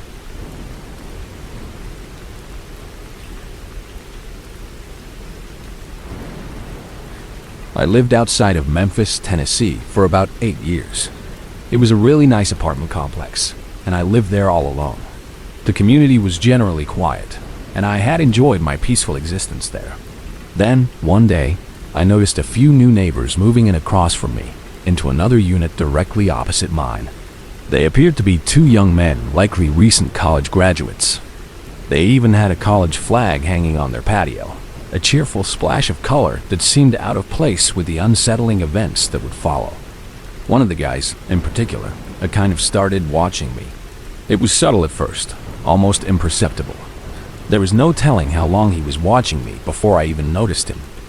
But one day, I was walking to my mailbox, a routine daily chore. As I walked, I saw him. He was standing on his patio, and the moment he saw me, he abruptly ran inside. I saw what appeared to be a smirk on his face, as if he were trying to keep from laughing. What he was doing was by far not funny, and I was taking him very seriously. A cold knot began to form in my stomach. Later that day, I came home with groceries that I was unloading from my car. The process involved several trips, leaving me exposed in the parking lot. I felt his eyes on me again, a heavy, unseen gaze. He was watching me then as well. The feeling was deeply unsettling, a violation of my private space, even when I was outdoors. I worked at a casino on the graveyard shift, which meant I worked through the night. One evening, I had paid a jackpot to a man who looked just like him, the same piercing eyes, the same unsettling demeanor. He was looking at me unfavorably, a strange, hostile gaze. It was unsettling. It confirmed my fears. He knew things about me that a casual acquaintance would not. He knew unsettling things about me, like what shift I worked and at what casino. The realization sent a chill down my spine. How did he know this? Had he been following me? Had he sought me out at my workplace? The questions swirled in my mind, each more terrifying than the last. I decided to take off on one of my work nights. I do not know why I did it, a sudden impulse, but I felt really relieved to have an extra night off to rest up. It was a rare break from my demanding schedule. The exact time that I would normally leave out my front door to go to work, there was a sharp knock that came to my door. My heart leaped into my throat. The timing was too precise, too chilling to be a coincidence. I was watching television, but I immediately turned it all the way down and switched off all the lights so I could see and hear clearly. I needed to know who the hell this crazy person was outside my door, knocking at this ungodly hour, completely unannounced. We had a neighborhood watch program in our complex, which was supposed to provide a sense of security. I guess that is why I never reported the crazy guy across the street to my property managers or called 911 before. I had hoped the problem would resolve itself, that he would eventually move on. But this was different. This was direct, targeted. When I looked through the peephole, my eye pressed tightly against the tiny lens. I saw him. It was the guy from across the street, standing there. He had a hoodie pulled over his head, casting his face in shadow, but his eyes were visible, staring straight into the peephole, looking directly at me with a really creepy, intense look. I would never open my door to anyone at night, especially not to a stranger, or someone who had been exhibiting such unsettling behavior. But if I had been getting ready to go to work that night, if I had not taken that night off, I would have no doubt opened the door. It would have been my last night on Earth. The thought still sends shivers down my spine. He looked criminal. His posture, his intense stare, all of it screamed danger. I was expecting him to do something sinister to me, to try and break in, to escalate his terrifying pattern of behavior. I stood there, frozen, waiting for him to make his move. Thank God, he just walked away. Slowly, deliberately, he turned and walked away from my door, melting back into the shadows of the complex. The funny thing was, about a week later, I noticed something. He had actually moved out and left that apartment. His unit was empty, his college flag gone from the patio. It almost seemed as if he was just a figment of my imagination, never real, a phantom of my paranoia. But he was real. He was very real. His presence had been terrifyingly tangible. a true threat that had invaded my sense of peace. The sudden departure brought a wave of relief, but also a lingering question. What would have happened if I had opened that door? The uncertainty is perhaps the most frightening part of all. The memory of his eyes, staring through the peephole, still haunts me to this day, a stark reminder of the unknown dangers that can lurk just outside your door.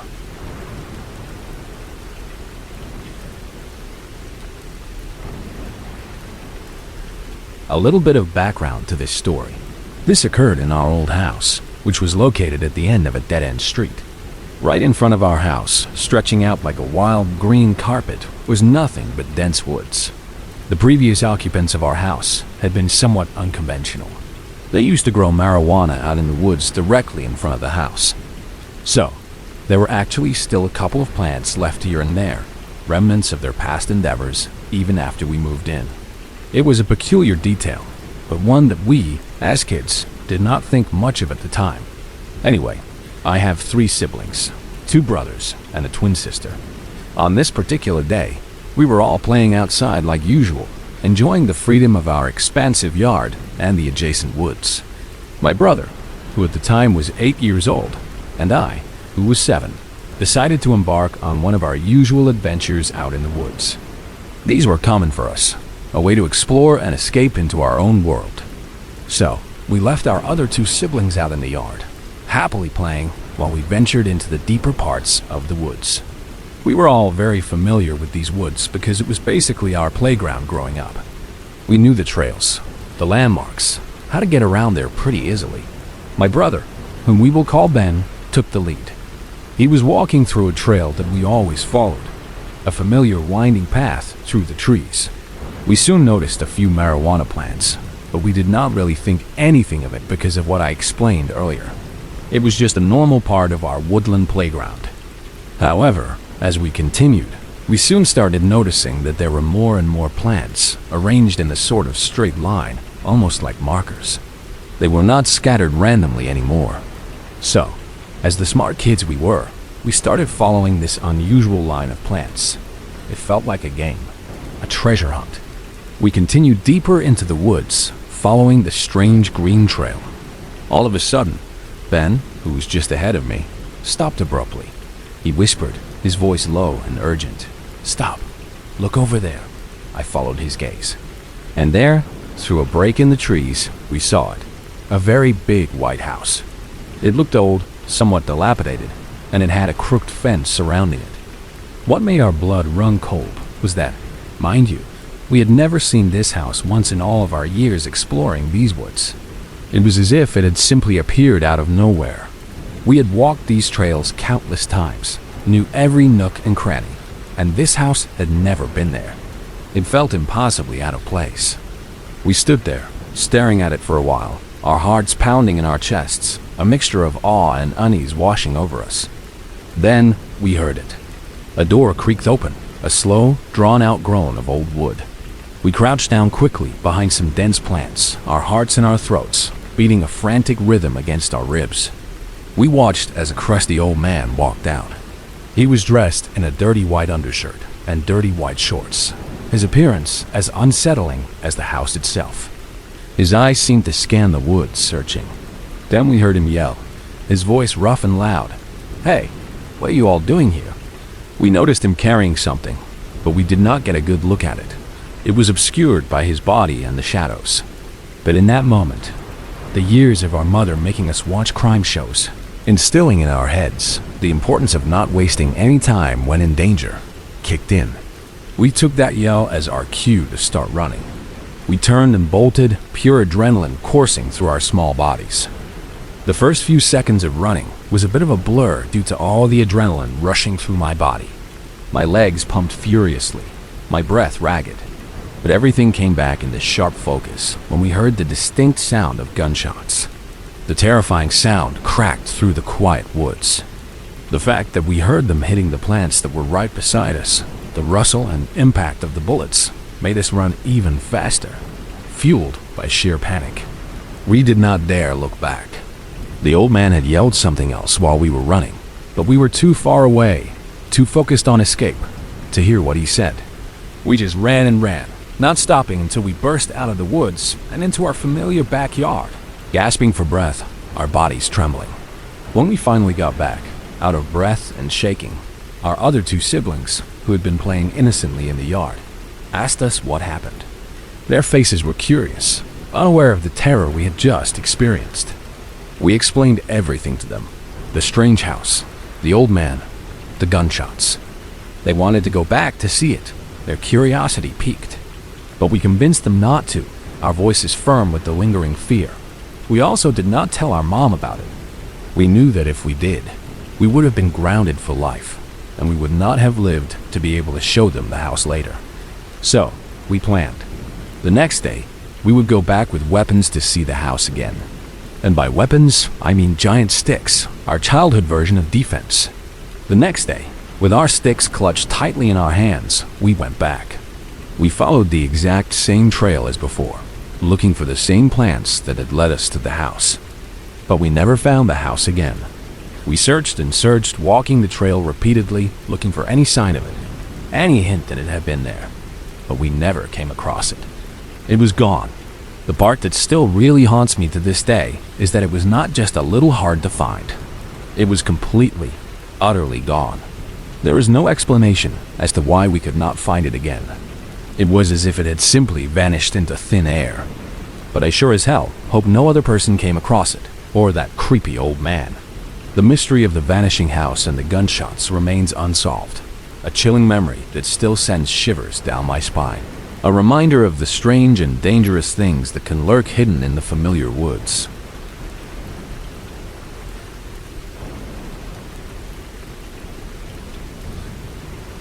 This all happened when I was in elementary school. My brother, my mom, and I had immigrated to Canada a few years prior to this incident.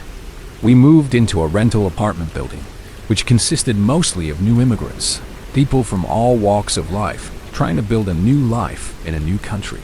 It was a diverse but generally quiet community. One day, while we were waiting for the elevator, a woman and her disabled daughter walked over and waited with us. They were speaking Farsi, but it was a dialect that was spoken in Afghanistan, not Iran, where we were from. Now, this immediately caught my mom's attention. She was really ecstatic to find that a fellow Farsi-speaking woman was living just a couple of apartments down from us. It was a rare connection, a comforting familiarity in a new land. They began speaking, chatting animatedly. It was quite evident, even to my young eyes, that her daughter was not able to speak or communicate via sign language due to her severe disabilities. She was completely nonverbal. My mom and her new acquaintance would bump into each other frequently around the building and in the neighborhood, their friendship slowly growing. Well, there happened to be a man, a single dad, who lived in the unit directly below them. He had a daughter who was only a couple of years older than me. I knew them both quite well. We would play sometimes, and I even babysat their dog a couple of times. His daughter had told us that her parents had divorced, and her dad apparently got custody of her. They seemed like a normal, friendly family. One night, my mom and I had just gotten home. We were stepping out of the elevator when we then bumped into the lady, the mother of the disabled girl. She approached us, her face alight with an urgent invitation. She said that it was her daughter's birthday and that she insisted we join them for some cake. I always felt really weird around her, an inexplicable unease that always put me on edge. So, I really was not eager to join them at all. But my mom, ever the kind and empathetic one, said that she felt bad for them and that we would not have to stay too long. She agreed to go for a brief visit. We followed her into the apartment, and immediately, the hairs on the back of my neck then stood up. The atmosphere inside was deeply unsettling. Her daughter was just sitting in the dark, perfectly still, with only a small nightlight providing a faint, ghostly illumination. The apartment was nearly empty, furniture-less, adding to the desolate feeling.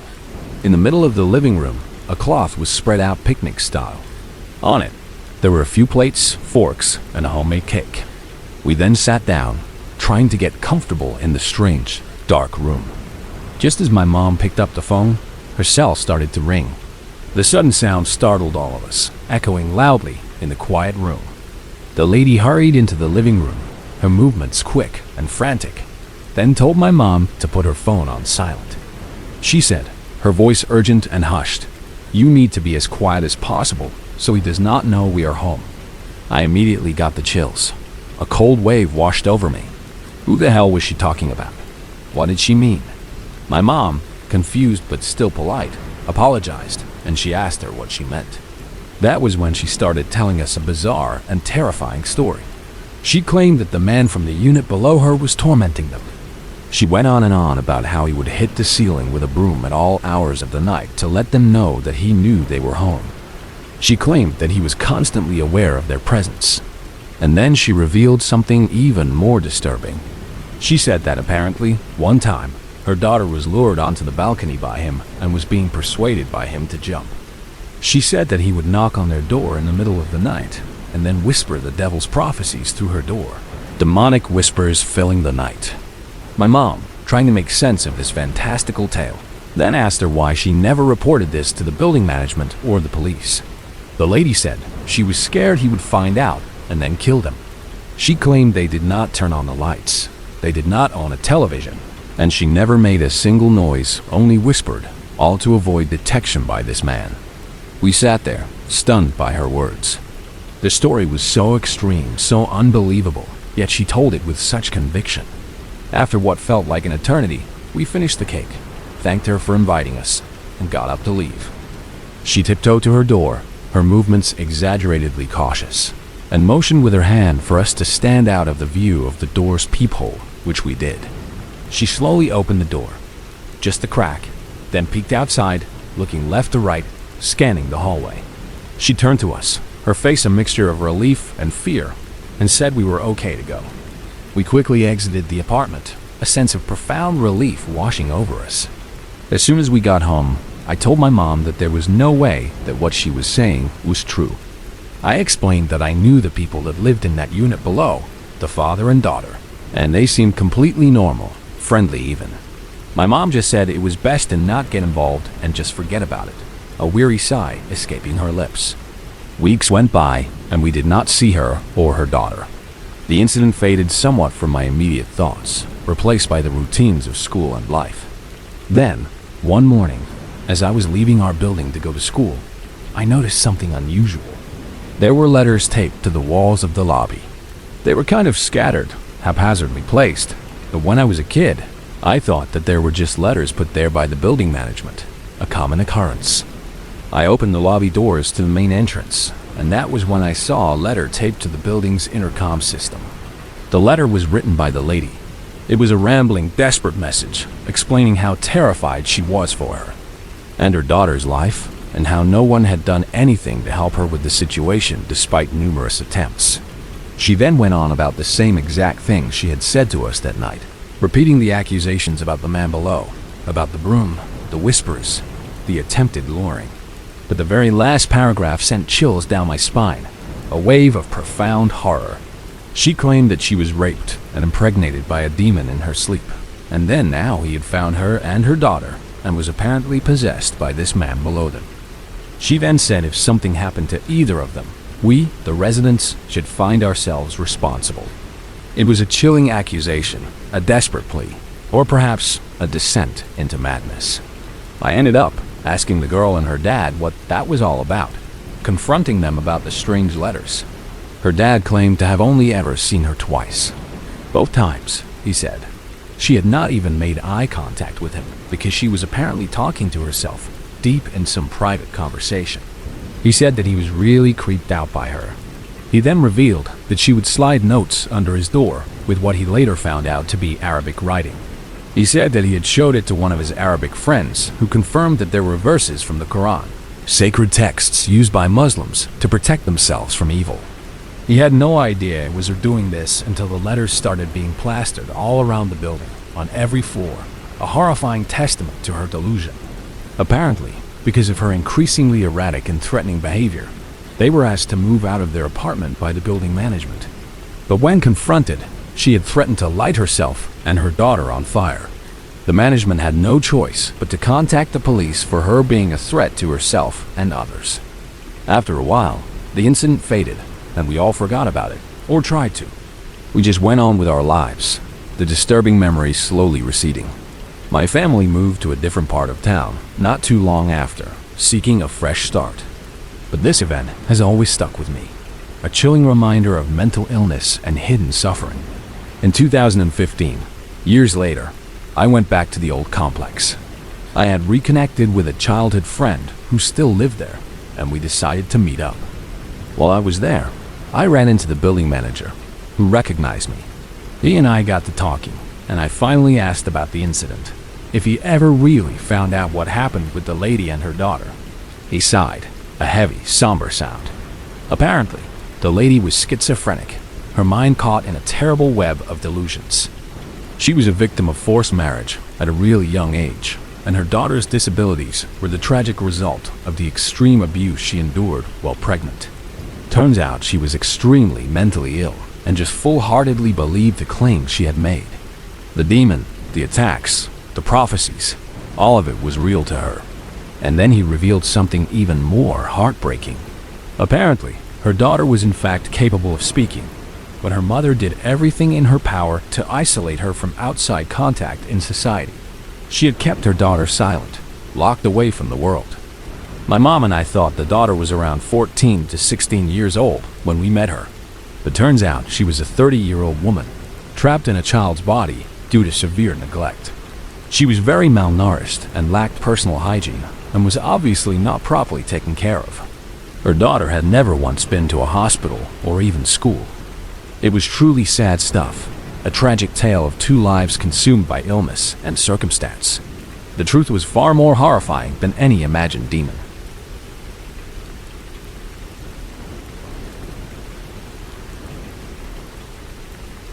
I am now a 32-year-old female, but at the time this story took place, I was just 13 years old. It was a time of easy friendships, sleepovers, and the thrilling rush of independence. One particular night, I was staying over at my friend's house. For the sake of this story, we will call her Chloe. Chloe lived in a really sketchy neighborhood, one that was just a few miles from our middle school. It was the kind of area where the houses were older, a little worn, and the streets felt dim at night. Her mom was a single mom, and she was working late that night, as she often did. So, Chloe and I pretty much had the whole place to ourselves, a teenage dream. Her mom had left the house full of junk food, a pantry stocked with snacks, and she would let us rent movies on demand as much as we wanted. It was perfect. Since it was still bright out, the sun just beginning to dip below the horizon, we decided to go for a walk down by the pond and park area, just a couple of blocks away from her house. It was a popular spot for kids, and we often went there. As we were heading back to her house, just about 1 or 2 houses away from Chloe's driveway, a car approached us from behind, driving slowly. I did not recognize this person or the car, but my friend Chloe did. She said that it was her next-door neighbor, a man named Andy. Andy, if I can recall, looked to be much older, maybe in his early 50s. I remember him having a kind of grayish beard, and he wore a baseball cap, pulled low over his eyes. He slowed his car down until he was almost crawling alongside us. He had his window down and he asked us what we were up to for the evening. Chloe, ever the open and friendly one, told him that her friend and she were having a sleepover and were probably going to prank call a few kids from our school. She added that we were also going to stay up late watching scary movies. Andy just chuckled, a low, rumbling sound, and smiled at the both of us. But even as a 13-year-old girl, I did not really like the way he had smiled at us. It felt unsettling, too wide, too knowing. I did not know this stranger, and I was really surprised my friend had even given him this much information about our plans. But maybe she knew him a lot better than I did. Perhaps he was a regular presence in her life. Andy then told us in a really low voice, almost a whisper, "Well, okay, now, I see your mom's car is not in the driveway, so I am assuming she's working late again, huh?" Chloe then said, in her usual friendly but completely oblivious tone, "Yep, she has the late night shift again, so we get the house all to ourselves tonight." Andy returned that same creepy smile, the one that made my skin crawl. Then he said, his voice still low, "All right, well, you girls have fun at your little sleepover and do not get into too much trouble tonight." And then, with that, he slowly drove past us and then pulled his car into his driveway, which was just next door to Chloe's. As we walked up her driveway, we saw Andy walk into his house. He was still staring over at us, his gaze lingering, even as he disappeared inside. The feeling of being watched was palpable. Once we got inside Chloe's house, I immediately started asking her about her neighbor. I told her that he sort of gave me the creeps, that his smile and questions had made me deeply uncomfortable. Chloe said that she agreed he was sort of creepy, a common sentiment apparently, but she did not really think he was any sort of danger or threat at all. She dismissed my worries. Now, Chloe was always more of the trusting, carefree type, happy to go with the flow, while I seemed to always be the paranoid, more cautious, goody-goody. So, our differing personalities led to different interpretations of the situation. We made a pizza, grabbed a bunch of snacks, and started watching some movies, getting lost in the scary stories on the screen. We also had fun chatting with a few friends on an old online messaging platform afterwards. The innocent joys of being a teenager. Right around midnight, or even 1 o'clock in the morning, Chloe's mom still was not home, and we were just starting to fall asleep in our sleeping bags in the living room. The television was still on, playing some kind of scary movie in the background, its eerie soundtrack filling the quiet house. Suddenly, Chloe had clicked the television on mute, her hand shooting out to the remote. She then lowered her voice to a whisper, her eyes wide. She then said to me, "I think I saw the motion detection light go off and on in our backyard." My heart gave a little lurch. The backyard had a motion sensor light that would illuminate if anything moved within its range. She then quietly got up to peek out the window, overlooking their backyard. I very slowly tiptoed over to her, my bare feet silent on the carpet, and asked if she saw anything. She did not see anything distinct, just darkness. But not too long afterwards, we then saw the light turn on again, casting a sudden bright glow. We really tried our best to see something, to discern what had triggered the light, but we could not really see anything outside. The shadows were too deep, the distance too far. Chloe, suddenly bold, decided to go into their basement. She thought she could get a better look through the window down there, which offered a clearer view of the backyard. We grabbed down to the basement stairs, being very careful not to trip in the dark. We also did not want to turn on the lights, just in case whatever was out there would see us. We wanted to remain hidden. I do not know why Chloe was suddenly taking this so seriously, since she was usually the more laid-back friend, but perhaps we were just both being super paranoid from all the scary movies we were watching. The fear was infectious. There was a very large window next to a door on the far side of the basement, directly facing the backyard. The motion detection light turned on yet again, its beam spilling in through the window, so that we could see a little in the small, dark basement. Suddenly, we heard the door that was leading out to the backyard in the basement start to rattle. It was a distinct, metallic sound, accompanied by a creaking and groaning. We both jumped and screamed, a high-pitched, panicked sound. The window on the door was covered by a set of blinds, so we could not see who was on the other side. But we knew someone was definitely trying to open the door, trying to get in. Fortunately for us, it was locked with a deadbolt, a strong, sturdy lock that held firm. But nonetheless, we were still scared speechless. Chloe, acting on instinct, grabbed a baseball bat that was lying on top of a sofa, a heavy wooden implement that suddenly seemed like our only defense. She began edging towards the door, her knuckles white around the bat. I whispered at her, my voice urgent and trembling, to get away from the door and that we needed to get out of here. I urged her to call her mom or the police.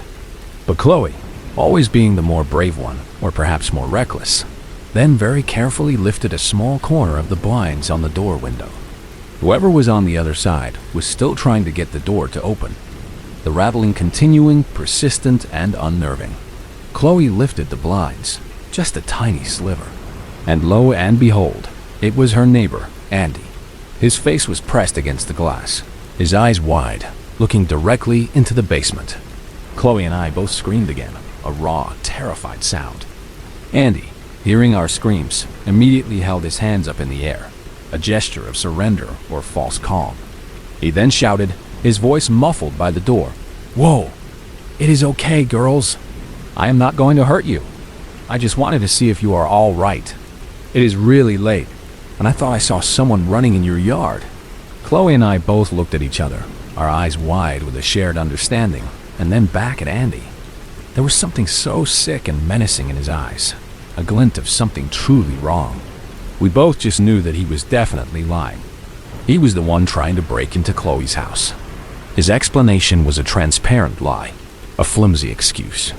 Chloe, finding her voice, shouted back at him that he better get the hell out of here or she was going to call the police. He just sort of blinked at us, his eyes unblinking, and repeated that he just wanted to check on us because he knew we were home alone.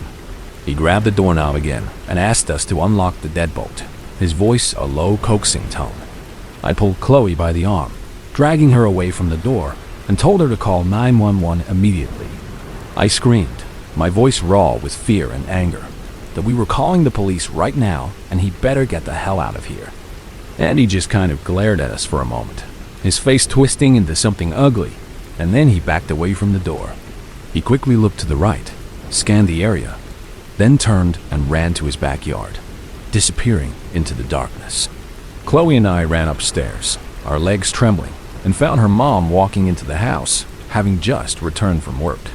She asked us, her voice calm, what we were just doing in the basement.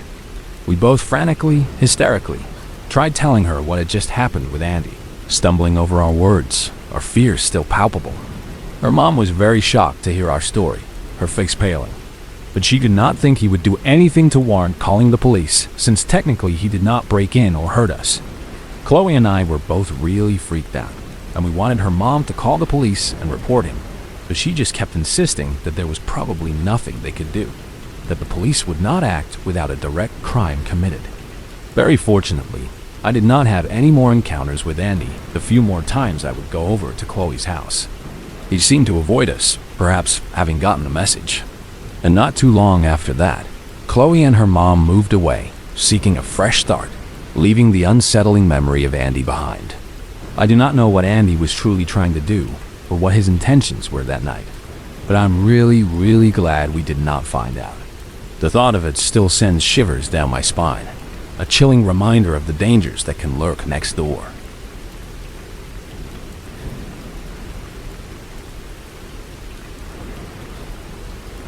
I am not even quite sure where to begin with this story, but I guess I will start with giving some background information about myself and my living situation at the time. I am now a 25-year-old female, but when I first moved into my apartment, I was only 21 or 22 years old. The apartment complex I lived in was generally very quiet for the most part. It was a mix of younger families and older people, creating a diverse but peaceful community. It was also located in a golf course community in my hometown, which was a smallish town with a very moderate crime rate. Overall, it felt like a safe and pleasant place to live. When I first moved in, I did not know the neighbors to the left of me very well. They were quiet, and we rarely interacted beyond a polite nod. But about 2 years into my lease, a middle-aged couple moved in next door. I never got their names, which now seems like a strange oversight, but somehow the husband knew mine. This actually was not too wide an anomaly, because the old people there are really chatty, and I am sure in passing they learned my name from casual conversations. Still, it felt a little too familiar for someone I did not know. I am a very intuitive person, and I can usually pick up cues when someone is not really good people. It is a feeling, a subtle warning from my gut. My first few instances with the husband, I immediately got really weird vibes from him. In hindsight, he did not really do anything out of the normal at first. It was just a gut feeling I had, an uncomfortable sensation whenever he was with his wife, and I would try to talk to him. The husband would cut his wife off and try and talk for her, dominating the conversation, answering for her. It seemed really weird, but I just dismissed it as a personality quirk. Well, after about a year of my boyfriend moving in with me, a significant change in my living situation. He had a terrible accident. He fell off a golf cart on Christmas Eve and suffered a traumatic brain injury. It was a serious incident that changed our lives for a while. Because of the injury, he was not allowed to drive for 6 months. So, I was responsible for taking him to and from work during those 6 months, a new burden on my daily routine. He's a workaholic, and he works really long hours most of the time. So I was alone at the house until 10 or 11 o'clock most nights. It was a quiet, isolated time for me. Somehow or another, this creepy next-door neighbor found out that my boyfriend had a traumatic brain injury and that he was not driving. I do not know how he found out, if it was through the gossipy older neighbors, or if he actively sought out the information. But the fact that he knew this detail about our private lives was deeply unsettling. And then he decided to purposefully do things to mess with me, to exploit my vulnerable situation. He began targeting me. There is one specific instance that sent chills up my spine and still really sticks out in my memory.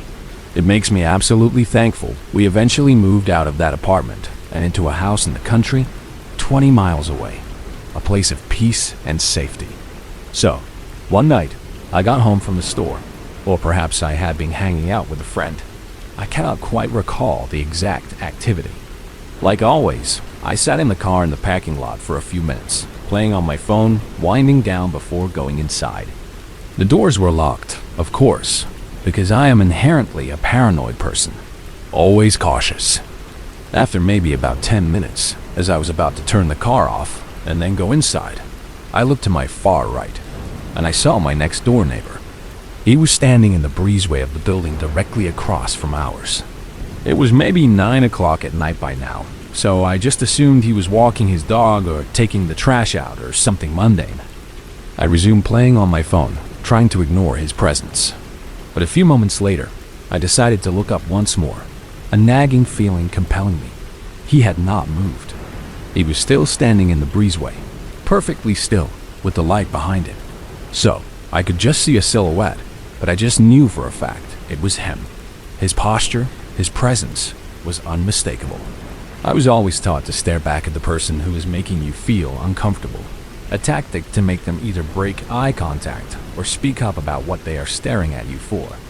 So, I stared back at him, my gaze unwavering, and he just backed up further into the breezeway, out of my sight, disappearing into the shadows.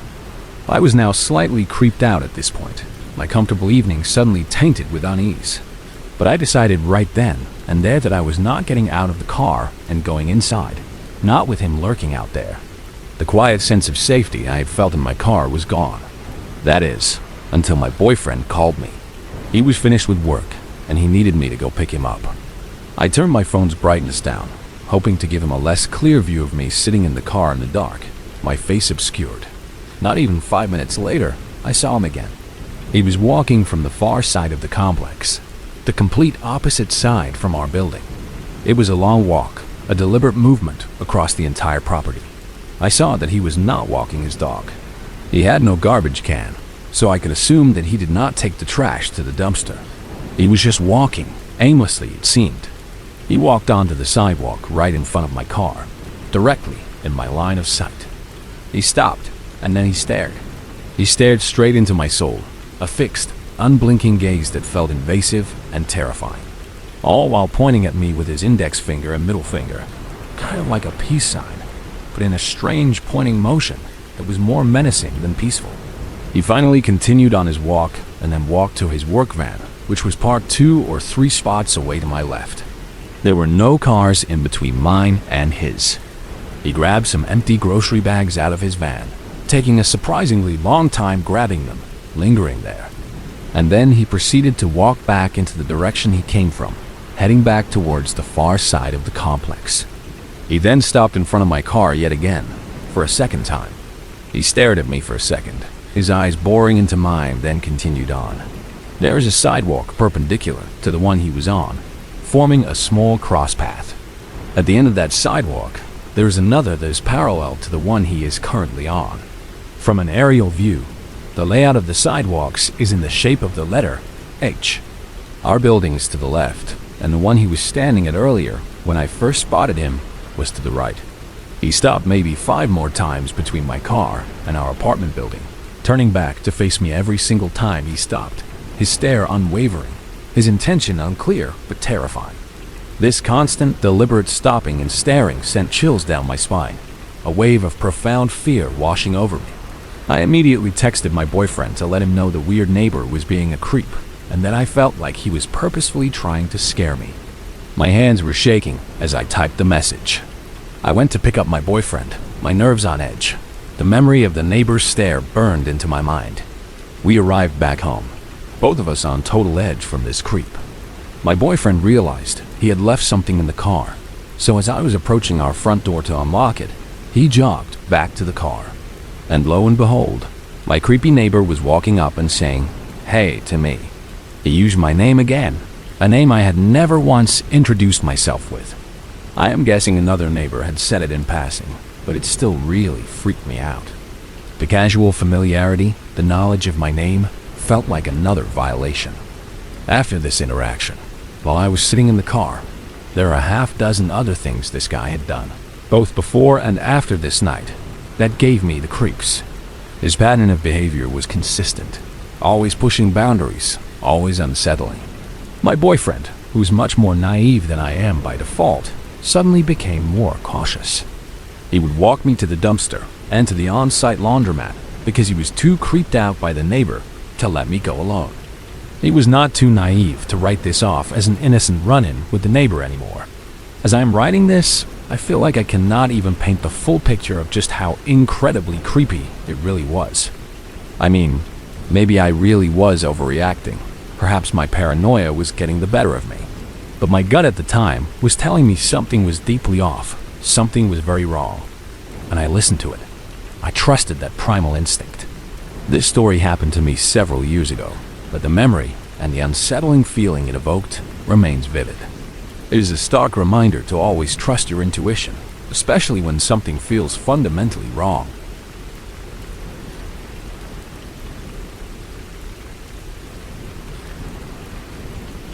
This story happened to me when I was a 13-year-old boy.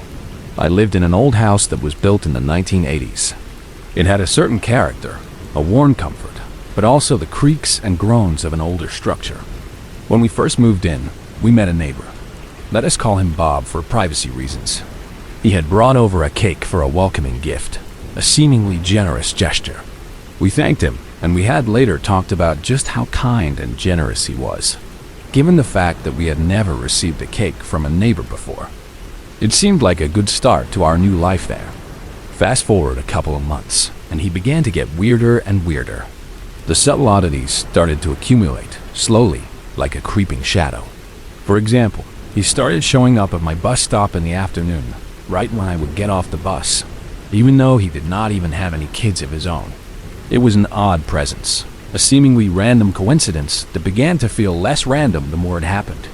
I told my parents this, but they just brushed it off, assuming that he had a good reason to be there. Perhaps he was just out for a walk at that specific time. He had started to show more interest in me and my brothers. My older brother, Nathan, was 14, and my younger brother, Gabe, was 12. Bob would soon begin to knock at our door, not just for a friendly chat, but to ask to eat dinner with us. My parents had started to think that he was a bit strange, and they began to say that maybe he had mental issues or something. They tried to rationalize his behavior, to make sense of the oddity.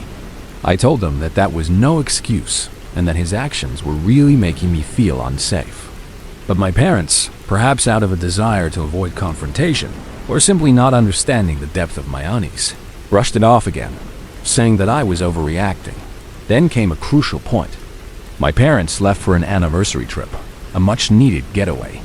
This meant they were leaving me and my brother's home alone for the first time. We were old enough, they reasoned, to handle ourselves.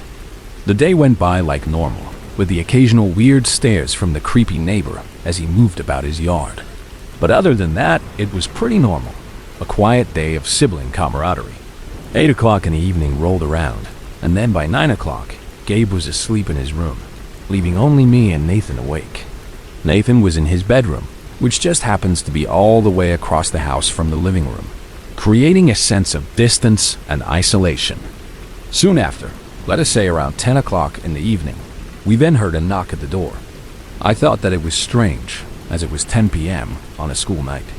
Who would be knocking at this hour? My first thought was that it was probably a prank, some kids from school. I ended up ignoring the door, as I did not really feel like getting up to answer it. I was comfortable on the couch, lost in a video game. Lazy, I know, but I figured they would give up. But the knocks began to get more persistent, louder, more demanding. My heart started to beat a little faster.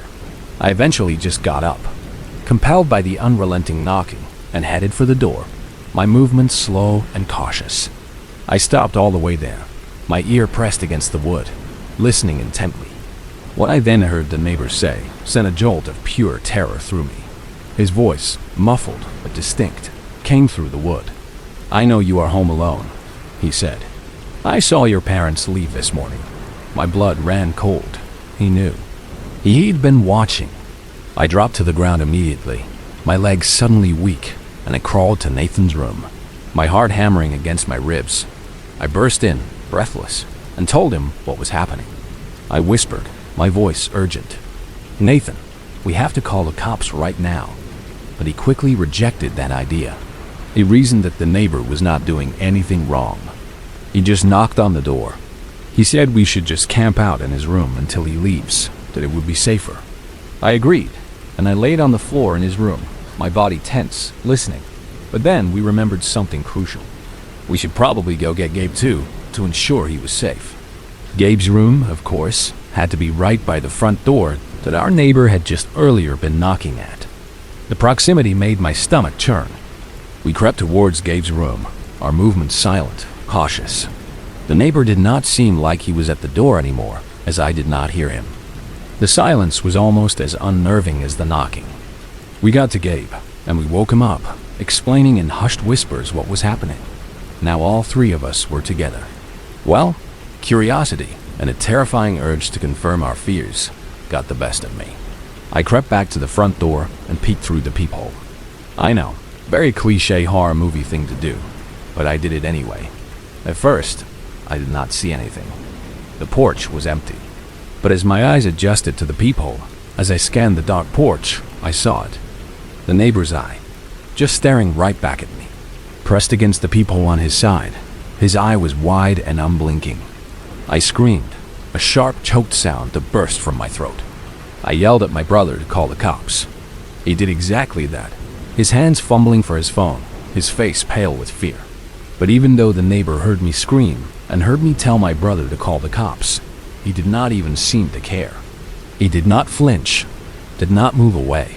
Instead, he then started throwing his body into the door, slamming against it, trying to break it down. I ran to my brother, my heart pounding, as the 911 operator told us to stay calm and hide in a room with no windows and a door with a really good lock. We chose the bathroom, the smallest room, with no windows. As we hid there, huddled together, we could hear the door then break, the splintering sound of wood giving way. The neighbor walked into our house. His footsteps were slow, deliberate, heavy. He began to search the downstairs, his movements methodical. Then, he started to walk upstairs, his footsteps echoing ominously on the wooden stairs.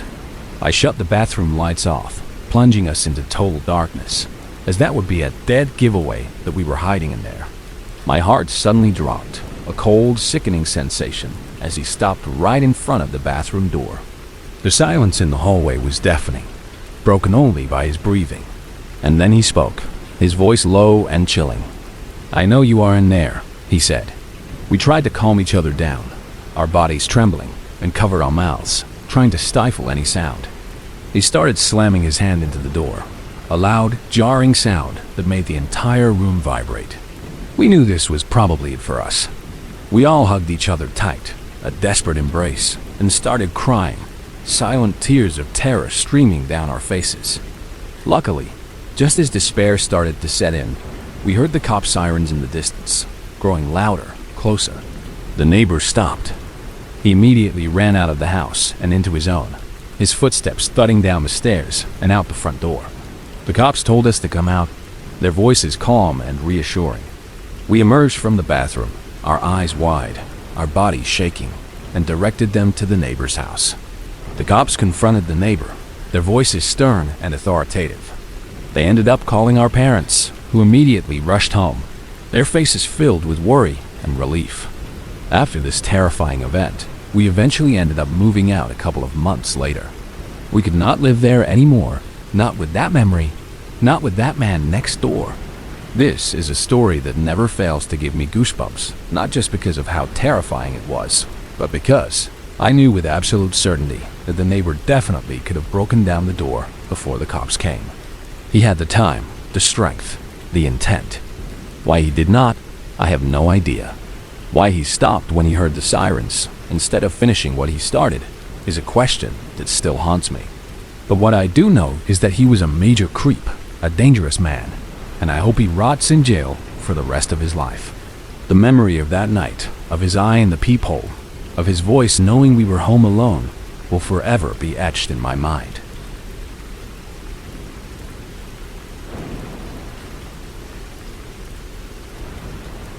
This all happened when I was around 11 to 12 years old. I am a female, and at that age, the world still felt mostly safe, filled with simple joys. I had recently moved into a new neighborhood, a different house, a fresh start.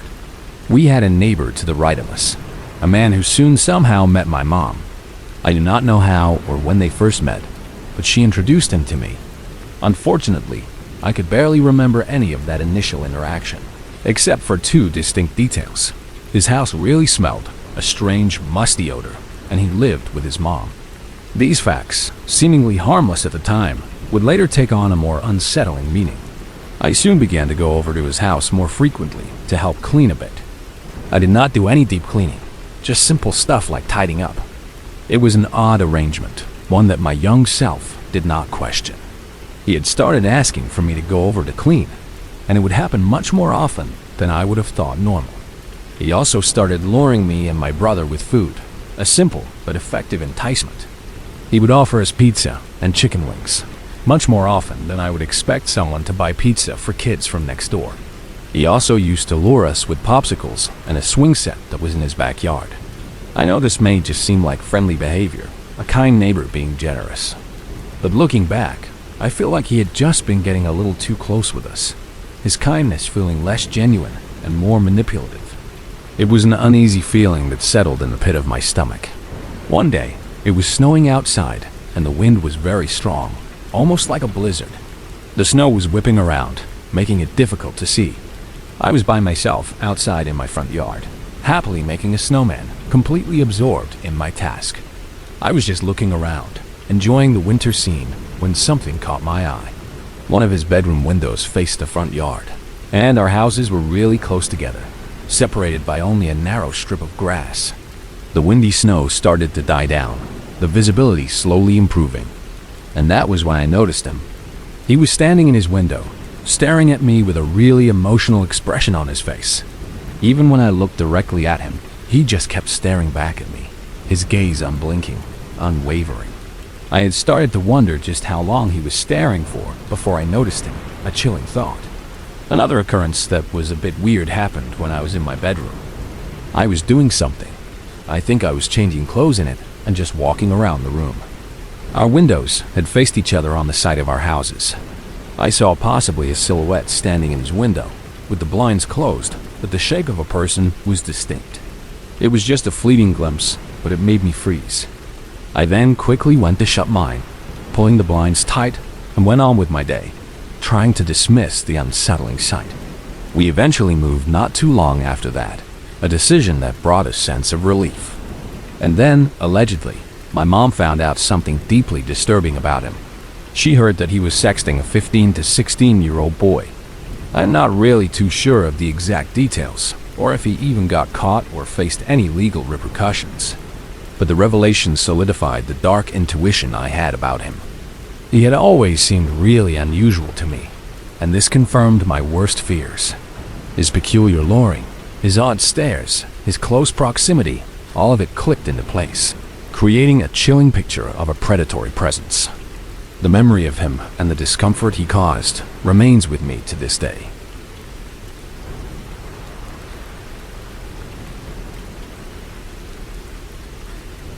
I am a 25-year-old female, and I just bought my first home in December of 2019 in West Michigan. It was a huge step, a dream realized, and I was excited for this new chapter of independence. The neighborhood seemed quiet and safe, which I was incredibly pleased with, being that I live alone with only my dog to keep me company. His presence is a comfort, but also a reminder that I am solely responsible for my safety. Having a degree in social work and recently interning at the county jail has made me a bit jaded when it comes to local crime and the overall darker side of civilization. I am aware of the world's dangers, perhaps more so than others. I have met quite a few of the surrounding neighbors, many of whom are on the older side, and they all seem pleasant enough, just normal, friendly people. But of course, there is always the one loopy neighbor that has to ruin it, the one who brings an unsettling edge to the otherwise peaceful community. About a month after I moved in there, settling into my new home, there was a knock at my door. I answered, and there was a man around his late 50s to early 60s waiting there. He had a beard and was a little on the hefty side. He smelled of cigarettes, a stale, familiar scent. But overall, he looked like a pretty normal dude for his age, nothing immediately alarming. As I opened the door, he introduced himself. We will call him John. John told me he lived a few doors down and he had welcomed me to the neighborhood. He then added that he was a good handyman, so if I ever needed anything, I could let him know. I thanked him, and at the time, I thought it was nice to know that I had someone I could go to for help if there was an emergency. It seemed like a kind neighborly gesture. He then asked if I lived with anyone, a question that struck me as slightly odd, a little too personal for a first meeting. I said no, that it was just me and my dog. I figured I was just being paranoid, overthinking a simple question. As the conversation ended, John said, his voice dropping slightly, "You know, you are a really beautiful girl." "Yeah, very pretty." And he smiled at me. I smiled back, a polite, uncomfortable reaction, and thanked him. Although shivers had ran down my spine after he left. His compliment, the way he said it, made me profoundly uneasy. I thought about his comment for a while. Had he been a decade or two older, it may have come off as more of a cute thing that an elderly man might say to a younger woman. But the way he said it, the tone, the lingering smile, struck me as quite odd, almost predatory. As the months passed, we casually waved to each other as neighbors normally do, a brief acknowledgement of presence.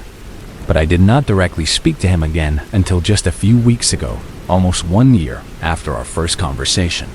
I was raking leaves in the front yard, a chore that always seemed to take longer than expected. I had my dog, whose name is Newton, tied up to a tree so he could lay outside in the sun and watch me. Newton is a mid-sized mixed breed of what I believe to be a border collie and some type of shepherd. I got him from a local shelter when he was just a pup. He's a real cutie, and he is very gentle and calm around me. But he can be quite protective, and he is not always the fondest of males that he is not familiar with. It is an important detail about his personality. While I was raking the leaves, completely focused on my task, John came over on his riding mower. He started to mow the unfinished side of my lawn, the part I had not gotten to yet. I was a little annoyed because I was right in the midst of learning how to take care of fall leaves for the first time, a new experience for a new homeowner. But I did not let this show and just continued finishing up my patch, trying to ignore his intrusion. After he finished, he had hopped off the mower and he walked over to me and Newton. Newton's tail was whacking, a sign of curiosity, but it was apparent that he was also a bit on edge, his body slightly tense. John and I spoke for a moment, a polite exchange, and I thanked him for mowing. Then John turns to Newton and he puts his hand out, a gesture to pet him. Newton sniffs his hand and he begins to growl a bit, a low warning rumble. As I was attempting to hush him, trying to calm him down, John proceeds to swat at his face in a playful gesture. It was not a smart move to pretend to smack a dog who was visibly unsure of you. Newton then breaks out in an episode of nervous barking, a loud, agitated sound. Embarrassed and not wanting to annoy the other neighbors with the noise, I try and console Newton, pulling him closer. Then, to my surprise, this grown adult man gets down on his hand and knees in a child's pose position right in front of Newton, almost like he was playing with a toddler. And he actually begins to whimper like a dog. I stared in disbelief, utterly bewildered by his bizarre behavior. I was praying that no one else was watching this horribly awkward moment taking place. My eyes quickly darted to each surrounding house, looking for witnesses, for anyone who might be observing this strange spectacle. My gaze then stopped on a woman who was watching us intently from John's side of the fence. She was probably his ex-wife, given what he said later. John eventually gets up from the grass, shaking his head slightly.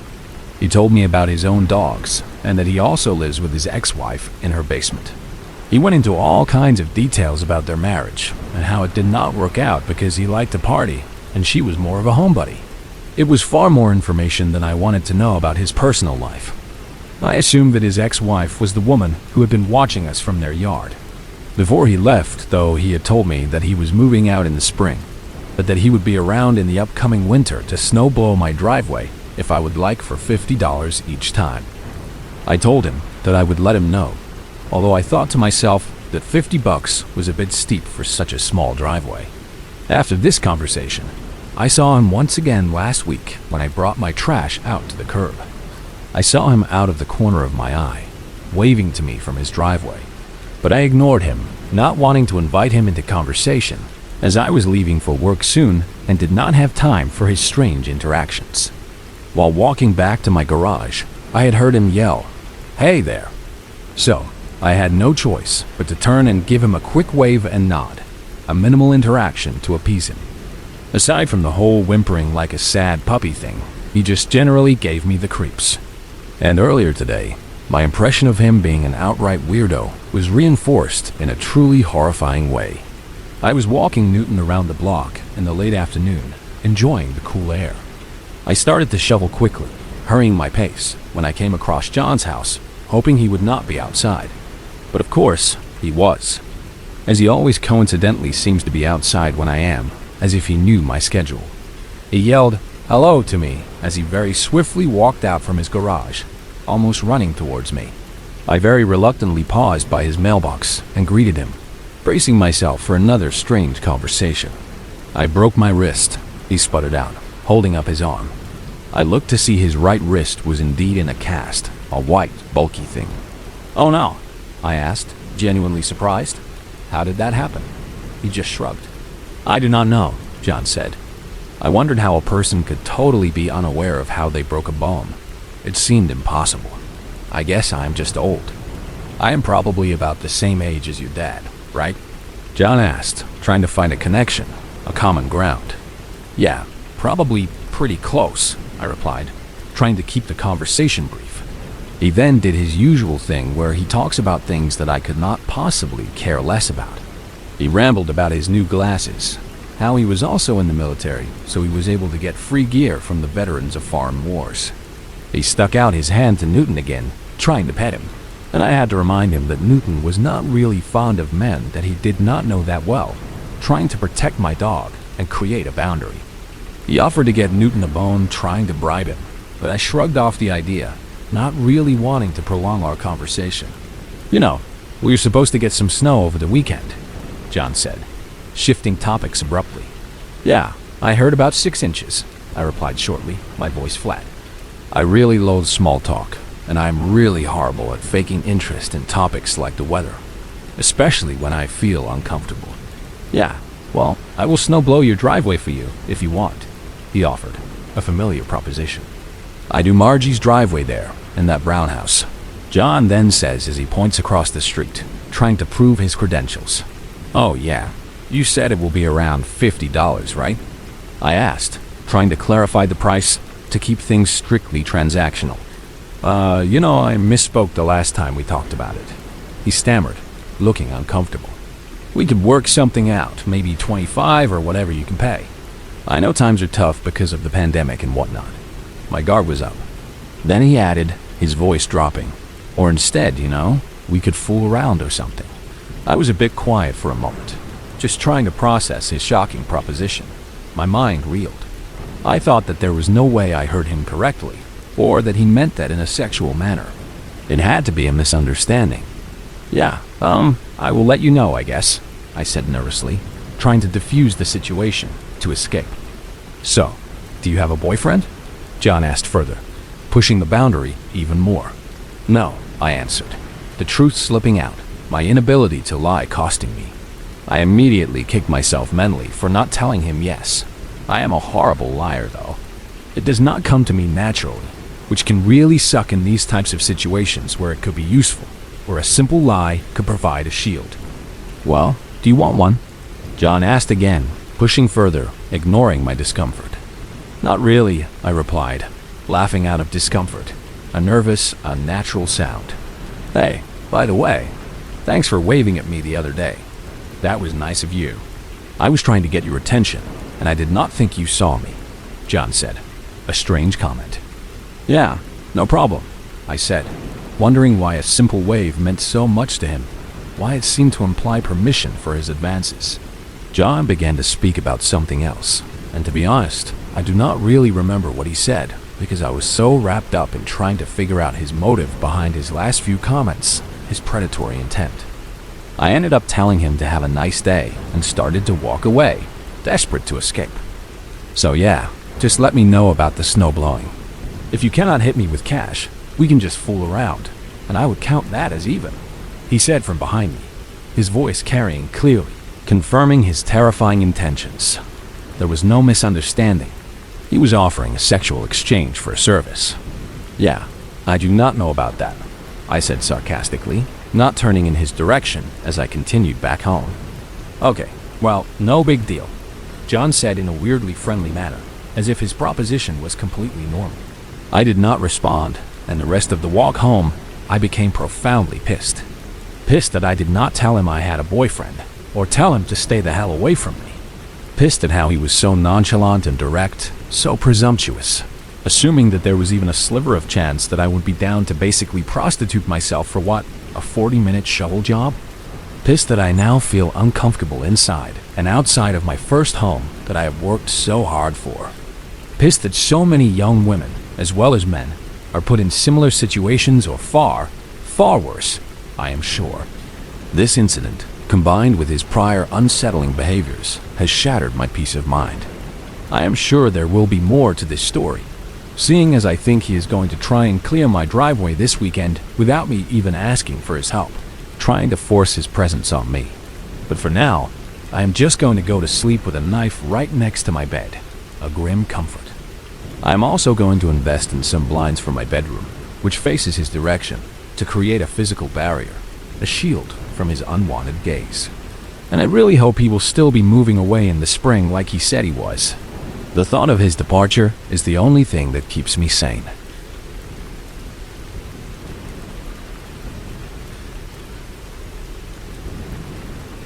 My parents, both born in the year 1952, started their family a few years later. Their first child, my older sister Janie, came into the world early in 1958. The story I am about to tell you takes place at the very beginning of 1959, a cold, dark winter night in New York City. At this time, my father was away on a business trip, traveling for his work, leaving my mother and infant sister alone in their Manhattan apartment. I would not be born until very late in 1960, so I was not there. It was just my mother, a young woman, and her brand new baby, a tiny, vulnerable presence in the quiet apartment. On this particular night, both my mother and my infant sister were having a really bad bout of the flu. My sister Janie was probably just a few months old, a fragile little thing struggling with her first serious illness. My mother, exhausted and worried, was also feeling terribly unwell, battling a high fever and aching muscles. She was overwhelmed, trying to care for a sick baby while herself being ill.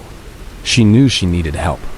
So, in the middle of the night, when the city outside was mostly quiet, my mom decided to call her own mother, my grandmother, to come and help her. My mom, dad, and sister lived in New York City, specifically in Manhattan, in a building that was probably one of the older, classic apartments found in the city. My grandmother, on the other hand, lived in Queens, in a neighborhood called Flushing, a considerable distance away, especially in the dead of night. My mom picked up the phone, the old rotary dial clicking under her fingers, and made the call. She explained the situation to her mom, her voice probably weak from illness. She asked her to get a cab, a rare expense for my grandmother, and come into the city, to Manhattan, as quickly as possible. Grandma, ever the devoted mother, said, "Sure, okay," her voice calm and reassuring despite the late hour and the urgent request. She would drop everything to help her daughter and new grandchild. So, my mom hung up the phone, a small wave of relief washing over her, knowing help was on the way. Enough time went by for my grandmother to arrive.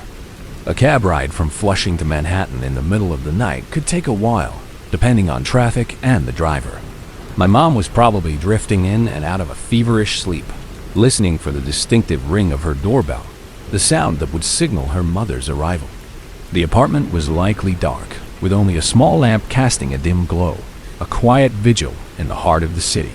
Suddenly, my mom heard a weird scratching sound on her front door. It was not a knock, not a doorbell. It was a persistent, rhythmic scratching, like fingernails or something rough dragging against the wood. The sound was eerie, unsettling. It was not what she expected to hear. She was a little spooked by the strange noise, her fevered mind trying to make sense of it.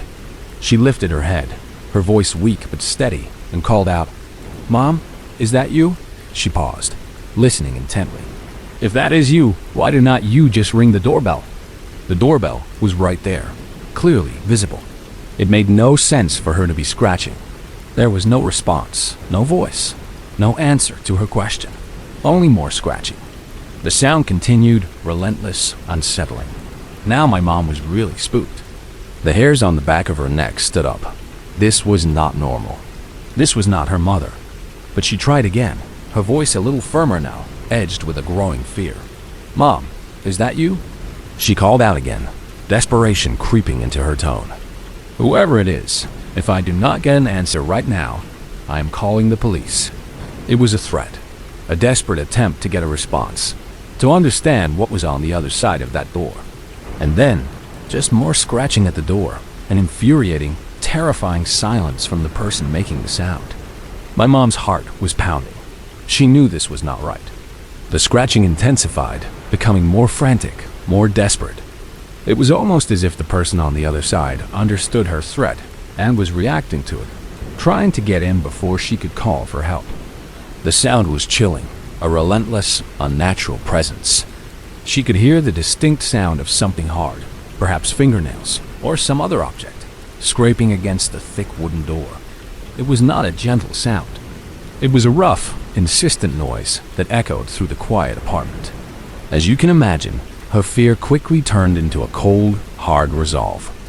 My mom picked up the telephone, her hands trembling slightly, and then dialed. I guess in the late 1950s, with no 911 yet, you would just dial the operator.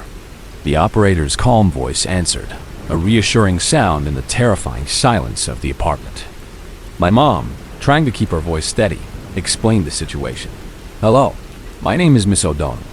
Someone is scratching at my front door, and they are not answering when I ask them to identify themselves." Her voice, though still tinged with fear, was clear and precise. She provided her address, giving the operator all the necessary information.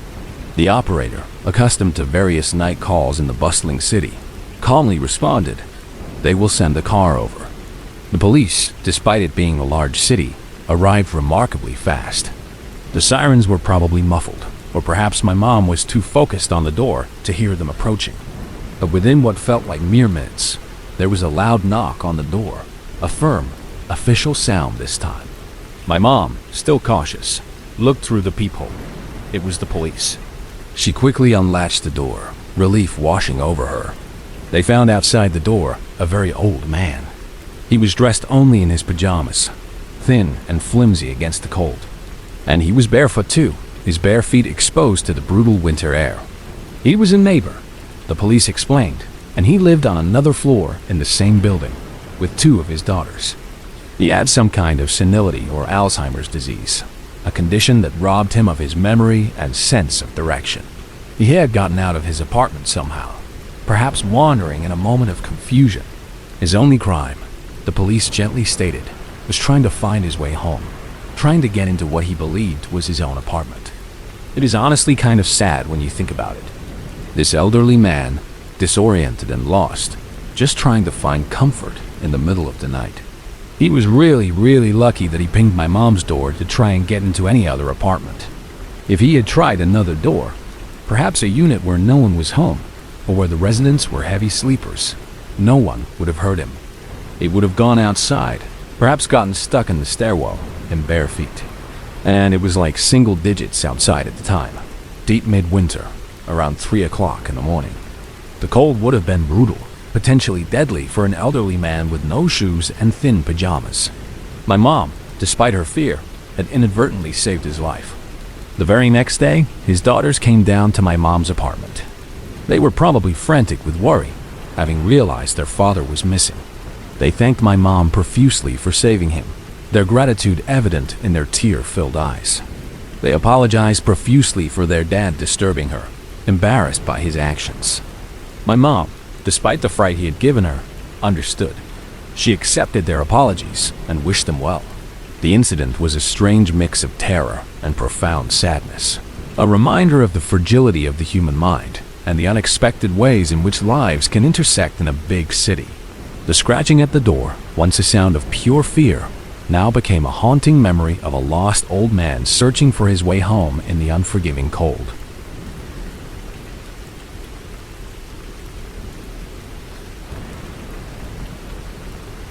I am a 24-year-old female, currently living with my 23-year-old sister and our German Shepherd.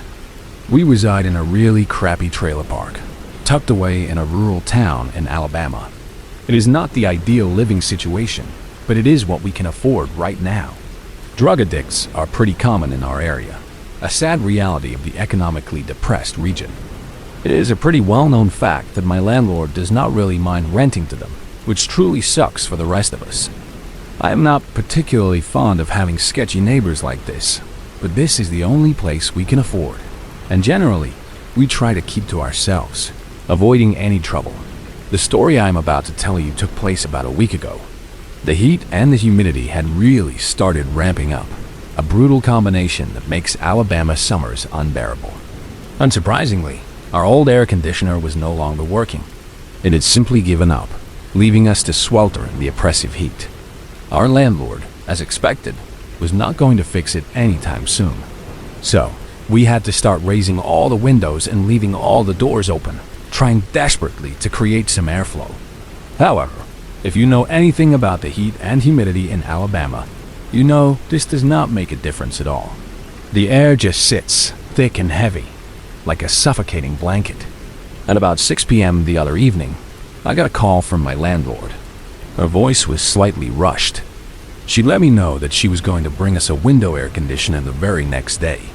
But there was a catch. She added that we were going to have to find someone to install it for us. I said okay, and I thanked her, grateful for the small relief, even if it meant more work for us. About 10 minutes later, much to my surprise, she pulled up to our trailer to drop off the window unit. I had expected it the next day. As she was unloading it, a scrawny, pale, scraggly-looking older guy appeared. He had prison tattoos covering his visible skin, was wearing no shirt, and his jeans were way too big, hanging loosely on his thin frame. He came across my yard, moving with a strange, shuffling gait, and started talking to her. He seemed to know her, a casual familiarity that unsettled me. I then quickly realized that he was one of my druggy neighbors, the kind I tried to avoid. He lived in the trailer directly across the road from me, his presence a constant source of unease. Then she did something that I was not expecting. My landlord asked him, "Hey, could you come inside and install this window unit for her?" My heart sank. And then, without another word, she leaves me there, all alone with him. She just drove away, as if leaving a young woman with a strange man was completely normal. I stood there, stunned, the heavy window unit on the ground beside me, and this man, my neighbor, standing in my yard. While I was really uncomfortable having the sketchy man in my house, I tried to ignore it and just be glad we were finally getting air conditioning. It was a trade-off, a desperate attempt to find relief from the heat. My sister and our German Shepherd were both in her room this entire time, probably trying to escape the heat as well, unaware of the situation unfolding in the living room. So, it was just me and him. I guess I should also add that I am only 5'3", a small stature. And I am physically disabled, which limits my mobility and physical strength. This is relevant to how I would react later, my options for escape or defense severely limited. He starts unboxing the unit, the cardboard ripping. He then asks where I want it installed. I told him in the kitchen window. I then sat down on the couch in the living room, several feet away from him, trying to create a safe distance. He got to work, his movements efficient despite his appearance. As he worked, he started making small talk, but it quickly turned into something more personal, more intrusive. He started asking me my name, my age, what my disability was, what I do during the day, if I drink or do drugs, and other deeply personal questions. I just answered him back as vaguely as I could, trying not to reveal too much. My responses clipped and non-committal. He then went on to tell me how he really likes to flirt with all of the women that live around us, and that I look much younger than my actual age. The compliment felt slimy, his words laced with something disturbing. I was completely creeped out at this point, every fiber of my being screaming caution. But I kind of just chuckled nervously, a desperate attempt to appear calm, hoping he would hurry up and just finish his work and leave. The next thing he said to me sent a fresh chill down my spine and still has me unsettled to this day. He then informs me that he had already met my sister, and apparently she told him I was home alone while she was at work. My blood ran cold. The fact that he had this information, that he knew I was alone, was deeply unnerving. I froze, not knowing how I should respond, my mind racing for an escape. A few minutes later, he then calls me over, his voice a little too friendly, to show me how to work the unit. I was honestly reluctant to even get near him, but I knew I could not appear rude or suspicious. So, I stayed a few feet back, trying to maintain a safe distance, and just nodded as he talked, pretending to listen intently. He explained the buttons, the settings, his voice a low drone. He suddenly took out his cell phone, its screen lighting up in the dim room. And then, he starts walking towards me, closing the distance I had desperately tried to maintain. "So, do you want my number?" he asked, his eyes fixed on mine. I backed away, my heart pounding, and just said, no, that is okay," trying to sound polite but firm. But then he says back, his voice insistent, "Oh, come on. What if you need me for something?" I repeated my refusal, my voice a little stronger this time. "No, if I need anything, I will just let the landlord know." At this moment, I realize he has me backed up against the kitchen counter, my escape route blocked, and he is right in front of me, far too close. "Well, if you do not want my number, why do not you just give me yours?" he asks, his voice low and creepy. "And then we can hang out sometime." My mind raced. I knew that I obviously cannot run away from him or beat him in any sort of physical altercation, given my physical limitations. My only option was to de-escalate. So I just said, okay, a forced acceptance. But I figured I would just give him a fake number, rattling off 7 random digits, hoping he would not notice. But then he did something that I had not even thought of. He dialed a number right in front of me, his finger pressing the call button. I held my breath as I listened to it ring, praying no one would pick up. It went straight to voicemail. He ended the call, looking me in the eye, and sang suspiciously, a low, drawn-out sound that was more of a taunt than a melody. It went straight to voicemail. My mind raced for an excuse, any excuse. "Oh yeah, sorry, I think my phone is dead," I said, a flimsy lie. He grins, a slimy, knowing grin, and then says, "Well, do not worry. I will call you later when I get home." He finally backs out of my face, taking a step back and leaves. He walks out of the trailer, his footsteps echoing on the porch. The door closes behind him, and I'm finally alone. I am still really worried that he might try and break in and do something to me while I am home alone.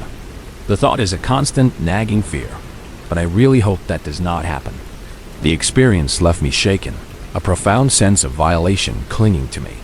Living in this trailer park with its unsettling residents has taught me a harsh lesson about vigilance. Every creak of the trailer, every distant sound, makes my heart pound. A constant reminder of the unwanted presence next door, of the man who now has my supposed number, and who believes he can call whenever he wants. The heat outside is still oppressive, but the chill that runs down my spine is far colder.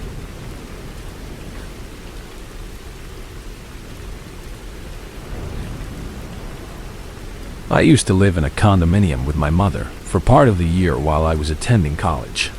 It was a decent place, not luxurious, but comfortable enough. The neighbors in our immediate vicinity were really great people, friendly and welcoming, and it was an okay neighborhood for the most part. It felt safe, a community where people looked out for each other. However, Things had changed, and they changed really fast, transforming our pleasant home into a constant nightmare. This all began when a particular couple moved into the two-story condo next door. They believed that if they fixed it up, they could sell it with a profit, a common enough aspiration for people buying property. Now, this seems pretty normal on the surface, a simple real estate venture, except for the fact that they were two junkies. They would only work on the condo in the middle of the night, every single night, with no concern for anyone else in the building. They would work away, making as much noise as possible, banging, drilling, shouting, creating an unbearable cacophony that shattered the peaceful quiet of the night. We tried to bear through it though, trying to be patient neighbors. We reasoned that it should only take about 6 months for them to finish the renovations and sell the place, right? That was the normal timeline for such a project. Wrong. It took 2 years. 2 agonizing years of sleepless nights and constant noise. And to make matters worse, they would purposely work right next to my mother's bedroom, as if trying to inflict maximum disturbance. They knew exactly where her room was. A few times, their reckless work even messed up our electricity, cutting power to our unit. This happened on the hottest days of summer, leaving us without air conditioning in the stifling heat. When my mother complained, exhausted and frustrated, they half-assed an apology, a mumbled, insincere response. And then, as she walked away, they actually said something chilling under their breath, loud enough for her to hear. They said, "Should have killed the BH and her stupid ass cat." My mother was horrified, and so was I when she recounted it. Their malice was blatant, their disregard for life terrifying. Finally, after 2 years, they tried selling the condo, but no one would buy it. They had absolutely ruined the condo with their shoddy, reckless work. The place was a disaster, unsellable. They eventually just rented it out to some relatives. And to our surprise, these relatives were also junkies. The nightmare continued, perhaps even worsened. Their kids, wild and unsupervised, would destroy property of everyone else's in the complex. And whenever they were confronted about it, which happened frequently, they would pull a gun on them, brandishing it as a threat. The level of violence and aggression escalated rapidly.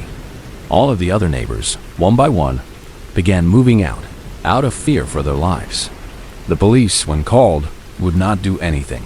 They would come, take a report, and then leave, claiming there was nothing they could do, that it was a civil dispute or not enough evidence. And if you called, you could be sure your life was in danger. They would retaliate, making your life a living hell. The police, who should have been our protectors, were useless, leaving us completely vulnerable. My mom only got 2 to 3 hours of sleep for a year, her health deteriorating from the constant stress and lack of rest. She once called the police again, desperate for help. The male neighbor, realizing she had called, came over and actually slashed her tire. He did not pop it immediately. He slashed it just enough so it would bubble and pop on the road, a dangerous, deliberate act of sabotage. The scary part is not really for my mother's safety, though that was certainly a concern. The truly terrifying part is that they did not even care that she babysat 2 infants, 2 innocent babies, and drove them often in that car. They were willing to kill her and 2 babies, just to get back at her for calling the police. Their disregard for human life was absolute. The last straw for me, the moment I knew we had to leave, was when they pointed a shotgun at the window I was looking out of on the 4th of July. It was a holiday, a time for celebration, but instead, it became a moment of pure terror. I saw the barrel of the gun aimed directly at me. My sister, sensing the profound danger we were in, ended up buying a new house, a place far away from that nightmare. We all left, my mother and I, and just went to live with her. We packed up our lives, abandoning a home we once loved, all because of the terrifying presence next door. The trauma of those 2 years, the constant fear and lack of sleep, is something I will never forget. It was a living nightmare, and escaping it was the greatest relief of our lives. The sound of banging, even years later, still makes my heart race.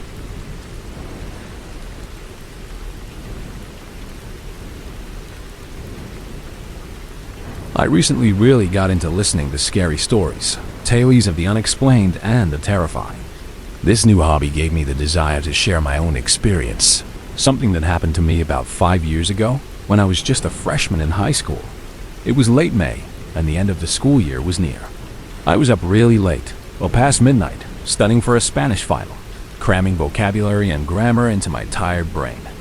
The house was quiet, everyone else asleep. At about 12:30 in the morning, all of our dogs suddenly started barking like crazy. It was an abrupt, chaotic sound, a cacophony of barks that shattered the peaceful silence of the night. It was slightly off-putting, as my family lives in a very nice Southern California neighborhood, known for its extremely low crime rates. Dogs barking was not a common occurrence for such an extended period, but I just shrugged it off, thinking that they just saw a raccoon or maybe a skunk outside, a common enough reason for a canine commotion. The dogs continued barking for the next 5 or so minutes, their frantic cries echoing through the night. I went out there, into the living room, and I tried to calm them down, speaking softly, but nothing seemed to do the trick. Their barks were relentless, their attention fixed on something outside. Eventually, my dad, who was very groggy from being woken up, walked downstairs, slowly, tiredly. As he reached the bottom of the stairs, we heard a loud thud coming from outside, a heavy, dull impact. I jumped, startled by the unexpected sound, but I tried to reassure myself that it was only an animal, something large perhaps, but harmless. At this point, the dogs were now growling at the window, their barks interspersed with low, guttural rumbles.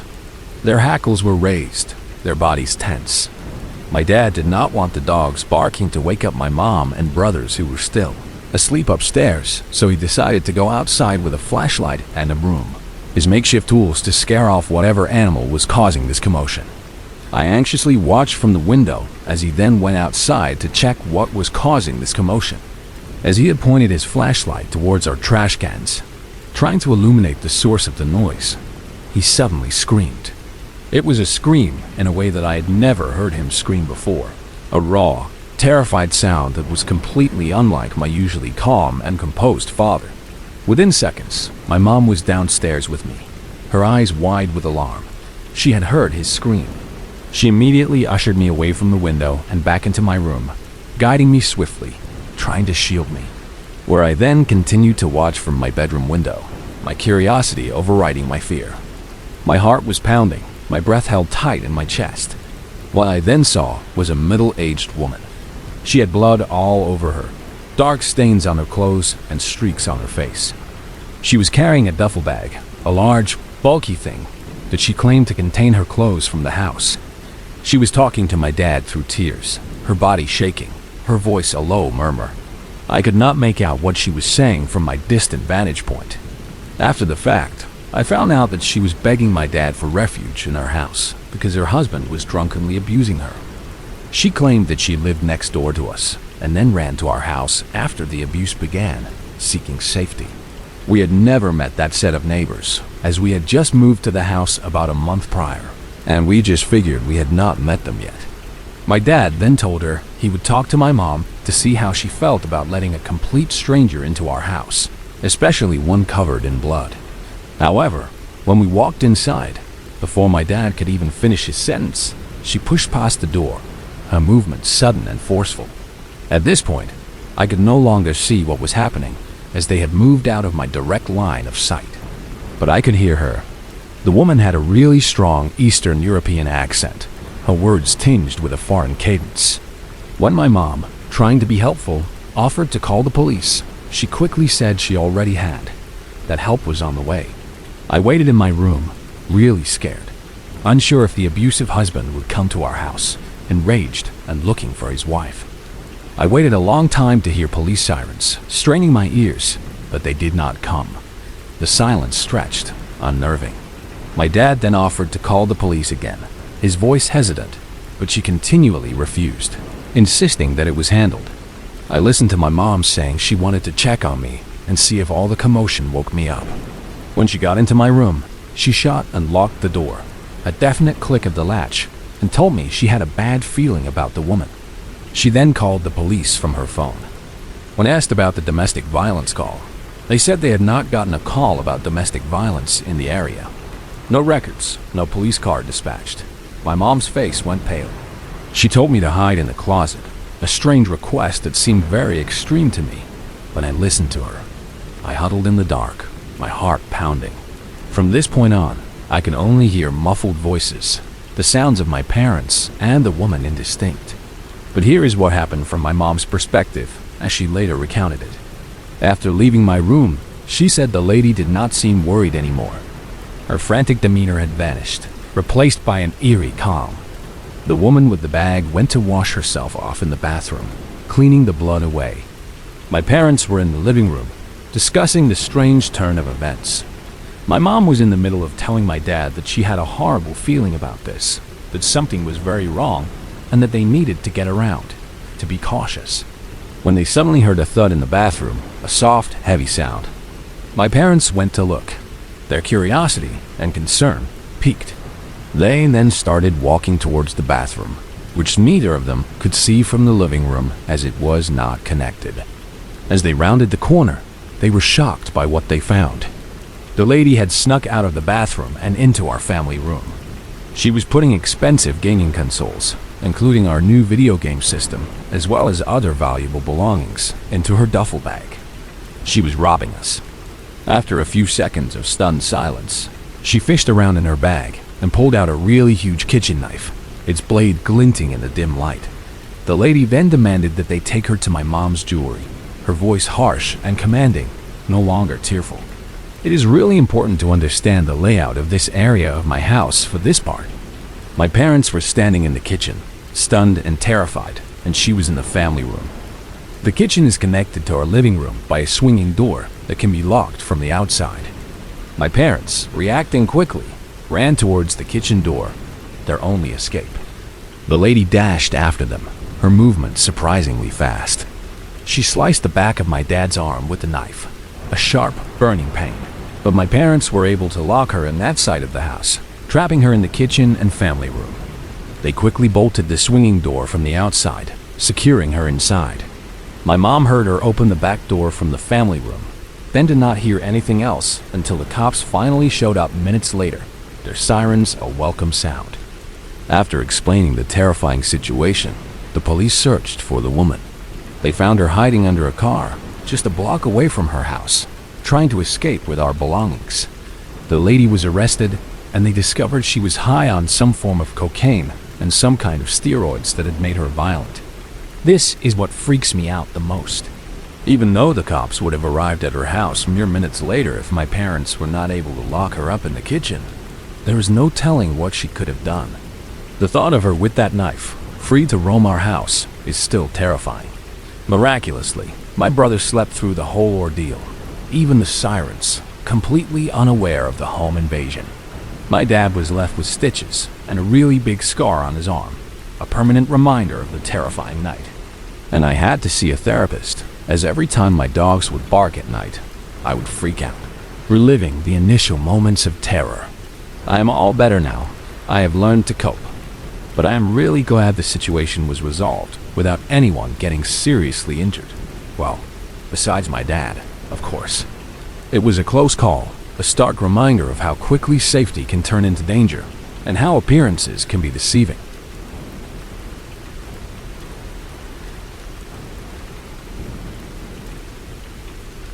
This story was told to me by an old friend and coworker. His neighbor has made his life what can only be equated to a real nightmare. At first, I did not really believe what he said. Some of his stories seemed too extreme. But as it turns out, this neighbor is known to others in the area for really being off the deep end, a truly disturbed individual. I have had several people tell me that personally since this happened, confirming my friend's accounts. Even my own boss, a woman who is practically a second mother to me, mentioned it, and she has nothing to gain from lying about it. It became clear that his stories, however unbelievable, held a terrifying truth. Now, I cannot give you the exact location, but I can tell you that this takes place in mid-Michigan, in a secluded, rural area where homes are few and far between. This all started around 7 years ago, and it has gotten progressively worse, especially in the past few months. My friend's neighbor, this individual, has always been a bit odd, a strange presence in the quiet countryside. but it seems that he really went off the deep end when he found his wife with another man. It was as if he sort of snapped, his mind fracturing under the strain of betrayal. It all began with my friend finding his dogs dead, having been shot by someone. It was not that tough of a guess, though, as to who did it, because houses out here are few and far between, making the suspects limited. This happened a few times, a recurring horror for my friend. But being that they lived where they did, in that remote area, and the way things were around there, with little police presence or concern for property disputes, no one called the cops. This was due in part by the guy being unstable, a known danger, and there being no hard evidence to link him to it. Not to mention, if the police did not find anything, he would know who called them, and retaliation would be swift and brutal. So, for their own safety, they endured the repeated loss of their beloved pets. Let us skip forward to a few months ago, when yet another dog had gone missing. My friend, desperate and heartbroken, ended up walking out to the woods around their house, and alone at that. His wife did not want to go with him, too afraid of what they might find. He had been out for a bit, searching when he heard it. A faint sound, off in the distance. After looking a little bit, he saw him, the neighbor. After what he had done in the past, the brutal killings of his dogs, my friend decided he needed to at least get some form of evidence. So, he pulled out his phone to start recording.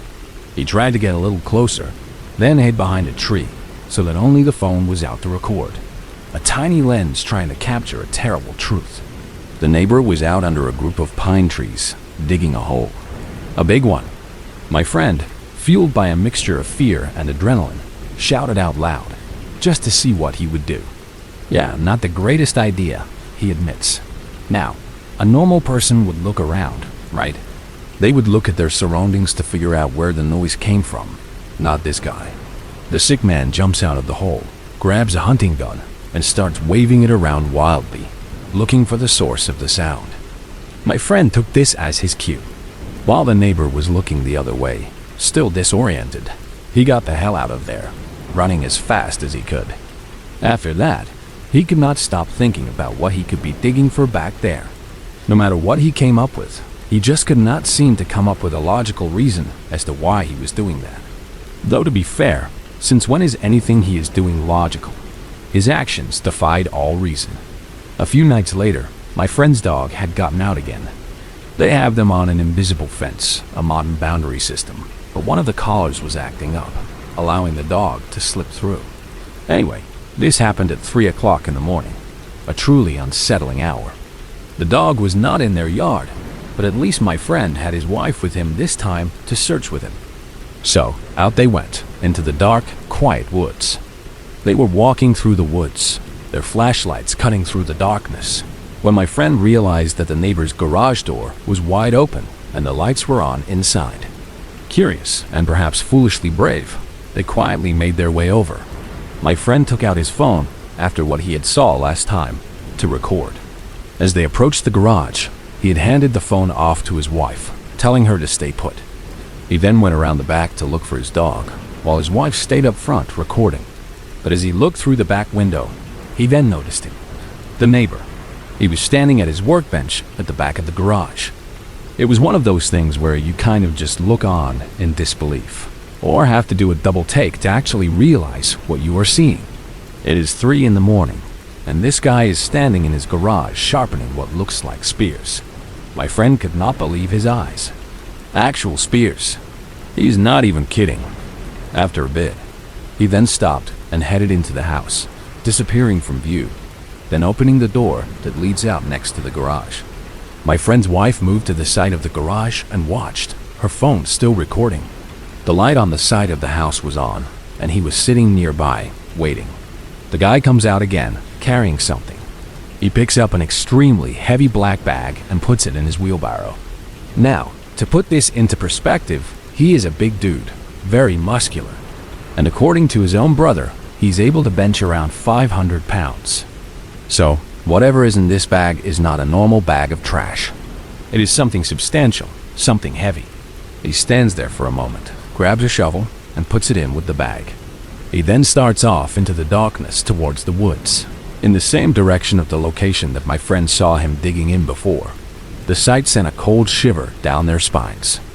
After all this, my friend, still driven by a desperate need for answers, decided to head back over a couple of nights later, alone again. This time, he made it to his garage just in time to find him dragging another bag out. This time though, things got even weirder. He drags it out and then he drops down and starts punching it, hitting it with his fists. Then he proceeds to grab a golf club and starts whacking it even harder. He does this a few times, a frenzied, violent attack, then throws the club behind him. He then picks up his shovel, giving it one last good hit, then starts off into the woods again, presumably to bury whatever was in the bag. This now brings us up to a couple of weeks ago. My friend's dog had gone missing for a few days, a terrifying recurrence. Fearing the worst, that his dog was now another victim, my friend decided to make a bold move, or a stupid one, whatever you want to call it. After seeing that the neighbor left to go hunting, his truck pulling out of the driveway, my friend made his way to his house. He went inside, a desperate act of trespassing. What he thought he would find, he's not really sure of, but he thought it ought to be worth it to take a look, seeing as he could not find his dog anywhere else around, and the neighbor had obviously been up to something. He made his way in and he had started looking around, moving from the basement up, searching every room for any clue, any sign of his missing dog. But it was when he was on the second floor that his worst fears then came true. He then heard a sound that almost made his heart nearly jump out of his chest. The door downstairs then opened. He was back. In a panic, my friend ducked into the closet of the first room he came across, which was, of course, his bedroom. He closed the door as silently as possible, and then crouched down, holding his breath, waiting for him to leave again. But instead, he made his way upstairs, his heavy footsteps echoing. He walked into the room, then sat down, his hunting outfit and mask still on, leaning his gun against his desk. My friend sat there, trapped, not sure of what he would do, how long he would be here, if he would find him, or what he would do to him if he did. He waited for what felt like forever, each second a slow eternity, but ended up actually being a couple of minutes in reality.